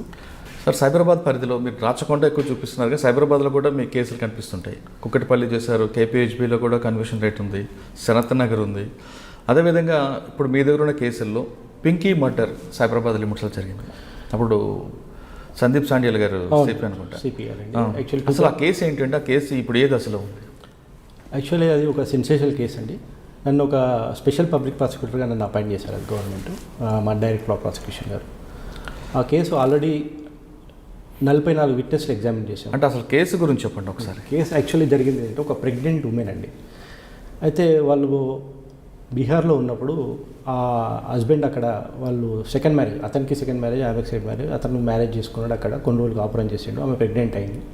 ప్రెగ్నెంట్ అక్కడ ఉన్న ఆమెను అక్కడే వదిలిపెట్టేసి వాళ్ళు ఇక్కడికి వచ్చేసారు. వాళ్ళు ఇక్కడికి వచ్చేటప్పుడు ఏంటిదంటే అతను ఇంకో ఆమెతోటి ఇల్లీగల్ ఇంటిమేసీ పెట్టుకొని ఆమె హస్బెండ్, ఆమె కొడుకు, ముగ్గురు, ఇతను అక్యూజ్, 4 కలిసి హైదరాబాద్కి వచ్చేసారు. ఈ అమ్మాయి చాలా రోజుల వరకు ఇతను మళ్ళీ పోలేదు అక్కడికి. ఆమె ప్రెగ్నెంట్ అయి పెళ్లి చేసుకుని అక్కడ పోలేదు. ప్రెగ్నెన్సీ ఉన్నప్పుడే అతను వెతుక్కొని అడ్రస్ తెలుసుకొని వాళ్ళ ఇంటికి ఇక్కడికి వచ్చిందండి. ఇక్కడికి వచ్చినాక ఒక వారం 10 రోజుల్లో ఆల్రెడీ ఆ ఇంట్లోనే ఉండాలి కదా. ఉన్నప్పుడు ఏంటంటే ఇంకో ఆమె ఇల్లీగల్ ఇంటిమేసీ ఉంది కదా, ఈమె వచ్చింది, మళ్ళీ ఈమె పోతలేదు, ఈమెను ఎట్లయినా చంపాలి లేకపోతే ఈమెను ఎట్లయినా తప్పించాలి అనే ఉద్దేశంతో ఈమెను ఏం చేస్తారంటే ఓ ట్రైన్లో తీసుకుపోయి మధ్యలో నెల్లూరు ఆ ప్రాంతంలో ఆమెను ట్రైన్లో పెట్టి వీళ్ళు ఇంటికి వచ్చేసేస్తారు. మళ్ళీ వచ్చేస్తే ఆమె కూడా గట్టిగా ఏంటిదంటే మళ్ళీ ఆ ట్రైన్ దిగి మళ్ళీ ఇంటికి వస్తారు అన్నమాట. అప్పుడు వీళ్ళు డిసైడ్ అవుతారు, అమ్మ ఇది మమ్మల్ని ఇచ్చిపెట్టి పోవట్లేదు, ఇక ఈమెను చంపకపోతే పోయేటట్లేదు అనే ఉద్దేశంతో వీళ్ళు ముగ్గురు కలిసి, హస్బెండ్ అండ్ వైఫ్, వాళ్ళ కొడుకు అండ్ ఈ అక్యూజ్, ముగ్గురు కలిసి ఆ అమ్మాయిని ఎంత ఘోరంగా చంపేస్తారంటే ప్రెగ్నెన్సీ ఉంటుంది ఆల్మోస్ట్ ఇంకా 10-15 డేస్లో ఆమె డెలివరీ అవుతుందనే ఉద్దేశం పరిస్థితుల్లో పోటీ మన కట్టెక్కుత మిషన్ ఉంటుంది అనమాట. చంపేసి ఫస్ట్ థ్రోట్లింగ్ చేసి చంపేస్తాను, నెత్తికి పడితే బ్లడ్ శాంపిల్స్ కూడా అన్నీ గోడల మీద పడితే చనిపోతుంది. చనిపోయినాక ఏం చేస్తారంటే ఆ కటింగ్ మిషన్ తీసుకొచ్చేసి మొత్తం ముక్కలు చేసేస్తారు బాడీ డిఫరెంట్ ముక్కలు చేసి రెండు గ్రానైట్ వస్తాయి అనుకుంటా కదా, గ్రాడ్యుయేట్ క్వశ్చన్ వాళ్ళు గ్రానైట్ పని చేస్తుంటారు వాళ్ళు. రైట్ వాళ్ళే అండి. అంజయ్ నగర్లో ఉండేవారు, గచ్చిబౌలి పిఎస్. గచ్చిబౌలి పిఎస్ అని కేసు. అయితే ముక్కలు చేసి 2 బ్యాగ్స్ తీసుకొని వచ్చి బ్యాగ్లో పెట్టేసి రాత్రి అరౌండ్ 12 ఒక బైక్ మీద వెళ్తుంటారండి. వాళ్ళ ఇంకో ఆమె ఇల్లీగల్ ఇంటిమేసి వాళ్ళ కొడుకు ఇద్దరు కలిసి ఆ 2 సంచులు పట్టుకొని బైక్ మీద తీసుకొని పోతుంటారనమాట. పోయేదంతా మనకు సీసీ కెమెరాస్ మొత్తం క్లారిటీగా చాలా, అంటే ఇక్కడ సైంటిఫిక్ ఎవిడెన్స్ చాలా ఉపయోగపడింది. ఇన్వెస్టిగేషన్ ఆఫీసర్ కూడా చాలా కష్టపడి చాలా బాగా చేశారు. అందులో తీసుకొని బొటానికల్ గార్డెన్ దగ్గర పడేశారు. నెక్స్ట్ డే మార్నింగ్ వాకర్స్ పోతుంటే అక్కడి నుంచి కాలుకుండే మెట్టలు ఒక కాలు బయటికి కనపడితే వాకర్ ఇమీడియట్గా పోలీస్ వాళ్ళకి ఇన్ఫార్మ్ చేస్తే పోలీస్ వాళ్ళు వచ్చి ఆ బ్యాగ్స్ ఓపెన్ చేస్తే అందులో dead body with pieces, cutting pieces తోటి కనబడింది. First identification of the actual చాలా కష్టపడ్డారు పోలీసు. 12 days వరకు అసలు ఈ బాడీ ఎవరిది ఏంటిది అసలు బేసికల్గా కొన్ని మట్టలను చూస్తేనే వాళ్ళు ఈ స్టేట్ కాదు అని గుర్తిస్తాం మనం. కొన్ని ప్రాంతాలను బట్టి మట్టలు వాళ్ళు యూజ్ చేస్తుంటారు, ఇక్కడ ఈ స్టేట్ కాదు అని వాళ్ళు గుర్తించారు. తర్వాత వాళ్ళు మొత్తం ఒక 1 week వరకు సెర్చ్, అన్ని కెమెరాస్ అన్నీ చాలా చేశారండి. మొత్తం కెమెరాస్ లేకపోతే ఆ కేసు ఐడెంటిఫై అవ్వడం కూడా కష్టం ఉంటుంది. కేసులో వాళ్ళు వెళ్ళేటప్పుడు రాత్రి పడేసేటప్పుడు మళ్ళీ రిటర్న్ వచ్చేటప్పుడు అదే బైక్ మీద వాళ్ళు రెక్కి 1 day బిఫోర్ చనిపోయే ముందు రోజు కూడా ఎక్కడ పడేద్దామని కూడా ప్లాన్ చేసినప్పుడు కూడా ఆ వీడియో రికార్డింగ్స్లో వాళ్ళ ఫిగర్స్ కనబడ్డాయి. బేసింగ్ అని చేసినప్పుడు వాళ్ళ ఇల్లు కోసం తర్వాత ఎక్కడ ఉంటారు వీళ్ళు, ఆ ఇల్లు కోసం కూడా మళ్ళీ దానికి ఒక టైం తీసుకొని అక్కడ వాళ్ళని అక్యూజ్ని పట్టుకున్నారండి. పట్టుకున్నాక వాళ్ళు మొత్తం రివీల్ చేశారండి. అక్కడ రివీల్ కటింగ్ మిషను, ఆ ఓనర్ ఆఫ్ ది హౌజు, ఇక్కడ ఎన్ని రోజుల నుంచి ఉన్నాడు, నైబర్సు, వీళ్ళందరినీ ఎవిడెన్స్లో చేశారు. ఆ రోజు ఆ బండి ఎవరిది, ఆ బండికి నెంబర్ లేకుండే, ఆ బండి ఎవరు అమ్మిండు, బండి ఓనర్ వేరే ఉండే, అతను ఎగ్జామిన్ చేశారు. ఇంకోటి ఏంటంటే ఆ ఇమీడియట్ ఈ అక్యూజ్ కూడా కొంతమంది చంపినాక వాడు మెయిన్ అక్యూజ్ ఇక్కడి నుంచి వెళ్ళిపోయి అక్కడ మన బీహార్లో ఉన్నాడు అనమాట. తర్వాత కూడా వీళ్ళు అక్కడ పోయి అక్కడ అరెస్ట్ చేశారు. సైంటిఫిక్ ఎవిడెన్స్ డిఎన్ఏ ఇక్కడ చాలా పనిచేసింది. ఏదైతే బ్లడ్ శాంపుల్స్ మన సీన్ ఆఫ్ ఈవెంట్స్లో పోలీస్ వాళ్ళు కలెక్ట్ చేశారో అదే బ్లడ్ శాంపుల్స్ ఈ ఇంట్లో చనిపోయినప్పుడు వీళ్ళు కడిగారట. ఆ మిషన్ ఇట్లా కడిగినప్పుడు ఆ మిషన్ కింద జాల్లో ఆఫ్టర్ 15 days కూడా జాల్లో బ్లడ్ ఉంటే ఆ కలెక్షన్ ఆఫ్ బ్లడ్స్ తీసుకుని samples in the presence of the confession panch, then they tallied with the DNA. అది కూడా టాలీ అయిందండి. ఇంకోటి ఆ మిషన్ కూడా ఆ ఇంట్లోనే దాచిపెడితే పైన ఉండే ఆ మిషన్ కూడా కొంత బ్లడ్స్ ఉండే, అవి కూడా డిఎన్ఏ వాళ్ళు ఎక్స్పర్ట్ చేశారు. ఇందులో కూడా కన్ఫెషన్ పంచులు కూడా చాలా మంచి హెల్ప్ చేశారు. వాళ్ళతోటి చాలా రికవర్ అయినాయి. యాక్చువల్లీ వీళ్ళిద్దరు కలిసి ఉన్నది పెళ్ళి అయినప్పుడు ఫొటోస్ అవన్నీ కూడా వీళ్ళ ఫ్యామిలీకి సంబంధించిన అమ్మాయి. ఆ ఇంట్లోనే జరిగిందనడానికి గోడల మీద కూడా కొన్ని మరకలు డిఎన్ఏ వాళ్ళు దాన్ని తీస్తారనమాట ఆఫ్టర్. కానీ ఆ కేసులో డిఫెన్స్ ఏ స్టాండర్డ్ తీసుకున్నారు? డిఫెన్స్ ఏంటిదంటే యాక్చువల్లీ ఈ అమ్మాయి ఇక్కడ రాలేదు అంటే ఫస్ట్ ఏంటిదంటే మనం వచ్చినాకనే వాళ్ళు తీసుకునేది. అంటే డిఫెన్స్ కొద్ది కష్టమైన కేసే అది. ఎందుకంటే ఎవిడెన్స్ ఈవెన్ ఆ బ్యాగులు ఎక్కడికి వెళ్ళి తీసుకొచ్చారు అనేది కూడా ఐఓ ఎగ్జామ్ చేసి ఆ బ్యాగ్ ఎవరు ఈ అక్యూజ్లకు ఇచ్చారో అనేది కూడా ఎగ్జామిన్ చేశారండి. ప్రతి విషయం ఎక్కడ చేయలేదు. ఇంకోటి ఎగ్జామినేషన్ ఏంటిదంటే వాళ్ళ పేరెంట్స్ని పిలుచుకొచ్చారు. ఫస్ట్ ఆ బాడీ ఫస్ట్ రాగానే తీసుకొచ్చాక ఫస్ట్ వీళ్ళు దొరికినాక ప్రిజర్వ్ చేసి పెట్టారు బాడీని. చేసినాక 10 days తర్వాత పేరెంట్స్ ఆ ఊరికి పోయి తీసుకొని వస్తే వాళ్ళ మదరు వాళ్ళ ఫాదరు వచ్చి బేసిక్గా క్లాత్స్ ముక్కలు అయిపోయింది, బాడీ డికంపోజ్ అయిపోయింది. ఆ మట్టెలు, ఆ అమ్మాయి మీద ఉన్న గొలుసు, గాజులు అండ్ క్లాత్స్ని బట్టి ఆ శవాన్ని గుర్తుపట్టారు. అప్పుడు వాళ్ళ క్లారిటీ వచ్చింది కేసు అసలు ఏం జరిగింది, వీళ్ళ మధ్య రిలేషన్షిప్ ఏంటిది. అంటే ఎక్కడ establishment of evidence from the beginning to last వరకు బాగా జరుపుకుంటూ వస్తుందండి. ఇంకా ఇప్పటికీ 44 witness examination, 57 MOs material objects mark చేశాము. అందులో 67 డాక్యుమెంట్స్ మార్క్ చేశామండి. Even collection of CDs, CC cameras, so many things is happening. Hope it will come out with good result అనమాట. ఓకే సార్, ఇప్పుడు మన పింకీ మర్డర్ కేసు పక్కన పెడితే మనకి general item మాట్లాడాలి. మీకు ఫస్ట్లో ఒక క్వశ్చన్ అడిగా, పబ్లిక్ ప్రాసిక్యూటర్ డిఫెన్స్తో కలవడం వల్లే కొన్ని కేసుల్లో బెయిల్స్ వస్తుంటాయి, కొన్ని కేసులు శిక్షలు తప్పిపోతుంటాయని ఒక అపవాదం వినిపిస్తుంటుంది. అందులో వాస్తవం ఉందంటారా? అంటే ప్రతి డిపార్ట్మెంట్లో కొంత చెడు ఉంటుందండి. నేను మొత్తము లేదు అని అయితే చెప్పలేను, కానీ చాలా తక్కువ పర్సెంటేజ్ అలా ఉంటుంది. కానీ 99% అయితే ఒక ప్రొఫెషన్ ఎంచుకున్నప్పుడు నాలాంటి వాడు నాకు చాలా ఇష్టమైన ప్రొఫెషన్లో ఉన్నా కాబట్టి అలాంటి చాలా జరుగుతుంటాయండి, బాగా ఇన్ఫ్లుయెన్స్ చేయడానికి ఎన్నో జరుగుతుంటాయి. కానీ మన కాన్షియస్తో మనం పనిచేయాలి, మన ఇష్టంతో మనం పనిచేయాలి. మనం ఆల్వేస్ విక్టిమ్ని దృష్టిలో పెట్టుకోవాలి. దాన్ని పెట్టుకొని మనం పనిచేసినప్పుడు ఎవరు ఎంత ఇన్ఫ్లుయెన్స్ చేసినా మన వృత్తికి మాత్రం న్యాయం చేస్తామండి. అది మన తర్వాత విట్నెస్లు కానీ లేదంటే కంప్లైంట్ మీ దగ్గరికి వచ్చి వాళ్ళకి మీరు బ్రీఫ్ చేయడం అనేది ఒక ఇంపార్టెంట్. అవునండి. ఒక మంచి మీరు ఇందాక స్టార్టింగ్లో చెప్పారు వాళ్ళకి మంచి ఎన్వైరన్మెంట్ కల్పించాలని. కానీ మీ దగ్గర కోర్టులో కొన్ని కోర్టులు, అంటే నేను రంగారెడ్డి కోర్టు అనట్లేదు, జనరలైజ్గా మాట్లాడుతున్నా, ఆ ఎన్వైరన్మెంట్ కనిపించదు. ఏదో మెట్ల కింద చెట్ల కింద కూర్చుంటారు పబ్లిక్ ప్రాసిక్యూటర్స్. ఒకటైతే వాస్తవం అండి, ఏవైతే ఫెసిలిటీస్కు పబ్లిక్ ప్రాసిక్యూటర్సే కాదు విట్నెస్కు కూడా చాలా ఘోరమైన పరిస్థితి అయితే ఇప్పటికీ ఉంది. అలా ఎలాంటి సందేహం లేదు. ముఖ్యంగా విట్నెస్ అనేదే నేను ఇంతకుముందు చెప్పినట్టు చాలా ముఖ్యం. అతను కోర్టుకు వస్తే కనీసం కూర్చోవడానికి చేరు, మంచినీళ్ళు ఇచ్చేవాడు ఉండడు, అడిగేవాడు ఉండడు, ఇంకోటి ఎప్పుడు పిలుస్తారో తెలియదు అనే పరిస్థితులు ఉండే ఇంతకుముందు. కాకపోతే ఇప్పుడు ఇద్దరు కమిషనర్లు, ఈవెన్ మా సైబరాబాద్ రాచకుండా నాకు రంగారెడ్డి కోర్టులో వస్తుంది కాబట్టి వాళ్ళు ఏం చేస్తున్నారంటే, మాకు షెడ్యూల్ ఉంటుంది కాబట్టి విట్నెస్ వచ్చినప్పుడు కేవలం మాకే వదిలేయకుండా ఒక ఆఫీసర్ను డిప్యూట్ చేస్తున్నారు. ట్రయల్ స్టార్ట్ చేసాము, ఆ విట్నెస్ తీసుకొని రావాలి, విట్నెస్కు ఫస్ట్ వానికి మామూలు టిఫిన్ వాళ్ళని చేపియాలని చెప్పిస్తున్నారు, తీసుకొస్తారు.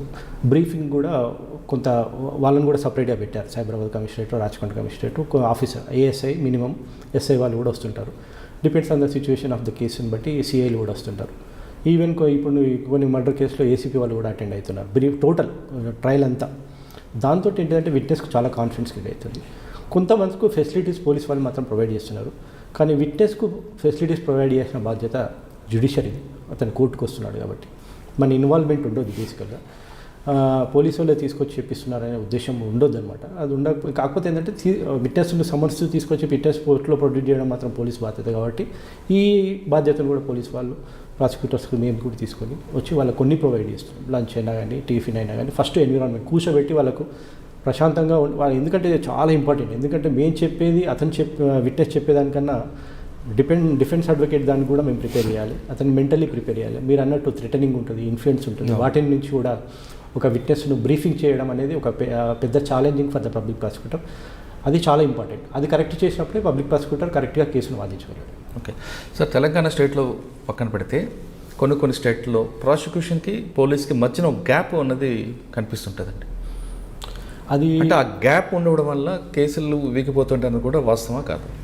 తప్పకుండా అది పోలీస్ వాళ్ళు డిసైడ్ చేసుకోవాలండి. ఎందుకంటే చేసే కేసును బిగినింగ్ నుంచి ఛార్జ్షీట్ వేసే వరకు always nothing is wrong in discussion with the public prosecutor.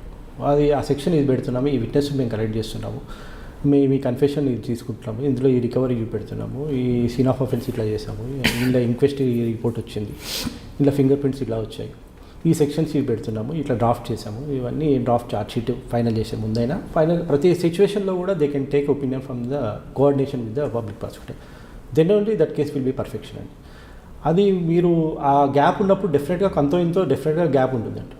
అయితే కొన్నిసార్లు మాలాంటి వాళ్ళు ఎవరన్నా కొన్ని గ్యాప్స్ వాళ్ళు చిన్న తప్పులు చేసినా దాన్ని కవర్ చేయడానికి కొన్ని అవకాశాలు మన పబ్లిక్ ప్రాసిక్యూటర్స్ ఉన్నాయి. వాటిని ఉపయోగించి తర్వాత అయినా ఎవిడెన్స్ నేను అన్నట్టు 321 పిటిషన్ అయినా తర్వాత మళ్ళీ అడిషనల్ ఎవిడెన్స్ అయినా విట్నెస్ అయినా తీసుకొచ్చి మేము కొన్ని కవర్ చేయడానికి ట్రై చేస్తాము. కానీ ఆ అవకాశం వేయకుండా మీరు అన్నట్టు కేసు ఫైనల్ చేసే ముందు, ఛార్జ్షీట్ చేసే ముందే పబ్లిక్ ప్రాసిక్యూటర్ తోటి పోలీస్ వాళ్ళు డిస్కస్ చేసి చేయడం అనేది పర్ఫెక్షన్ ఆఫ్ ది కేసుకు ఉపయోగపడుతుంది. ఓకే, ఇంకా ఫైనల్ క్వశ్చన్ అండి. మీలాగా అంటే మీరు నాన్నగారి కోసం వచ్చారు, ఆయన అనుకున్నట్లు చేస్తున్నారు, తర్వాత పబ్లిక్ ప్రాసిక్యూటర్ అవ్వాలని మీకు కోరుకుని నెరవేర్చుకున్నారు, కన్వర్షన్ రేట్ పెరుగుతుంది, అంటే ఎక్విటల్ కూడా ఉంది కానీ కన్వర్షన్ రేట్ బాగానే వెళ్తుంది. కొత్తగా మీ డిపార్ట్మెంట్లో రావాలనుకున్న వాళ్ళకి ప్రసాద్ గారు ఇచ్చే మెసేజ్ అండి. ఇది ఒకటండి, ప్రొఫెషన్ రావాలనుకోవడం ఒకటి, ప్రొఫెషన్ రావడానికి ముందు కష్టపడాలండి. ఇంకోటి ఉద్దేశం చాలా క్లారిటీగా నీట్గా ఉండాలి. మనం బాధితులకు న్యాయం చేయాలనే ఉద్దేశం ఉండాలి.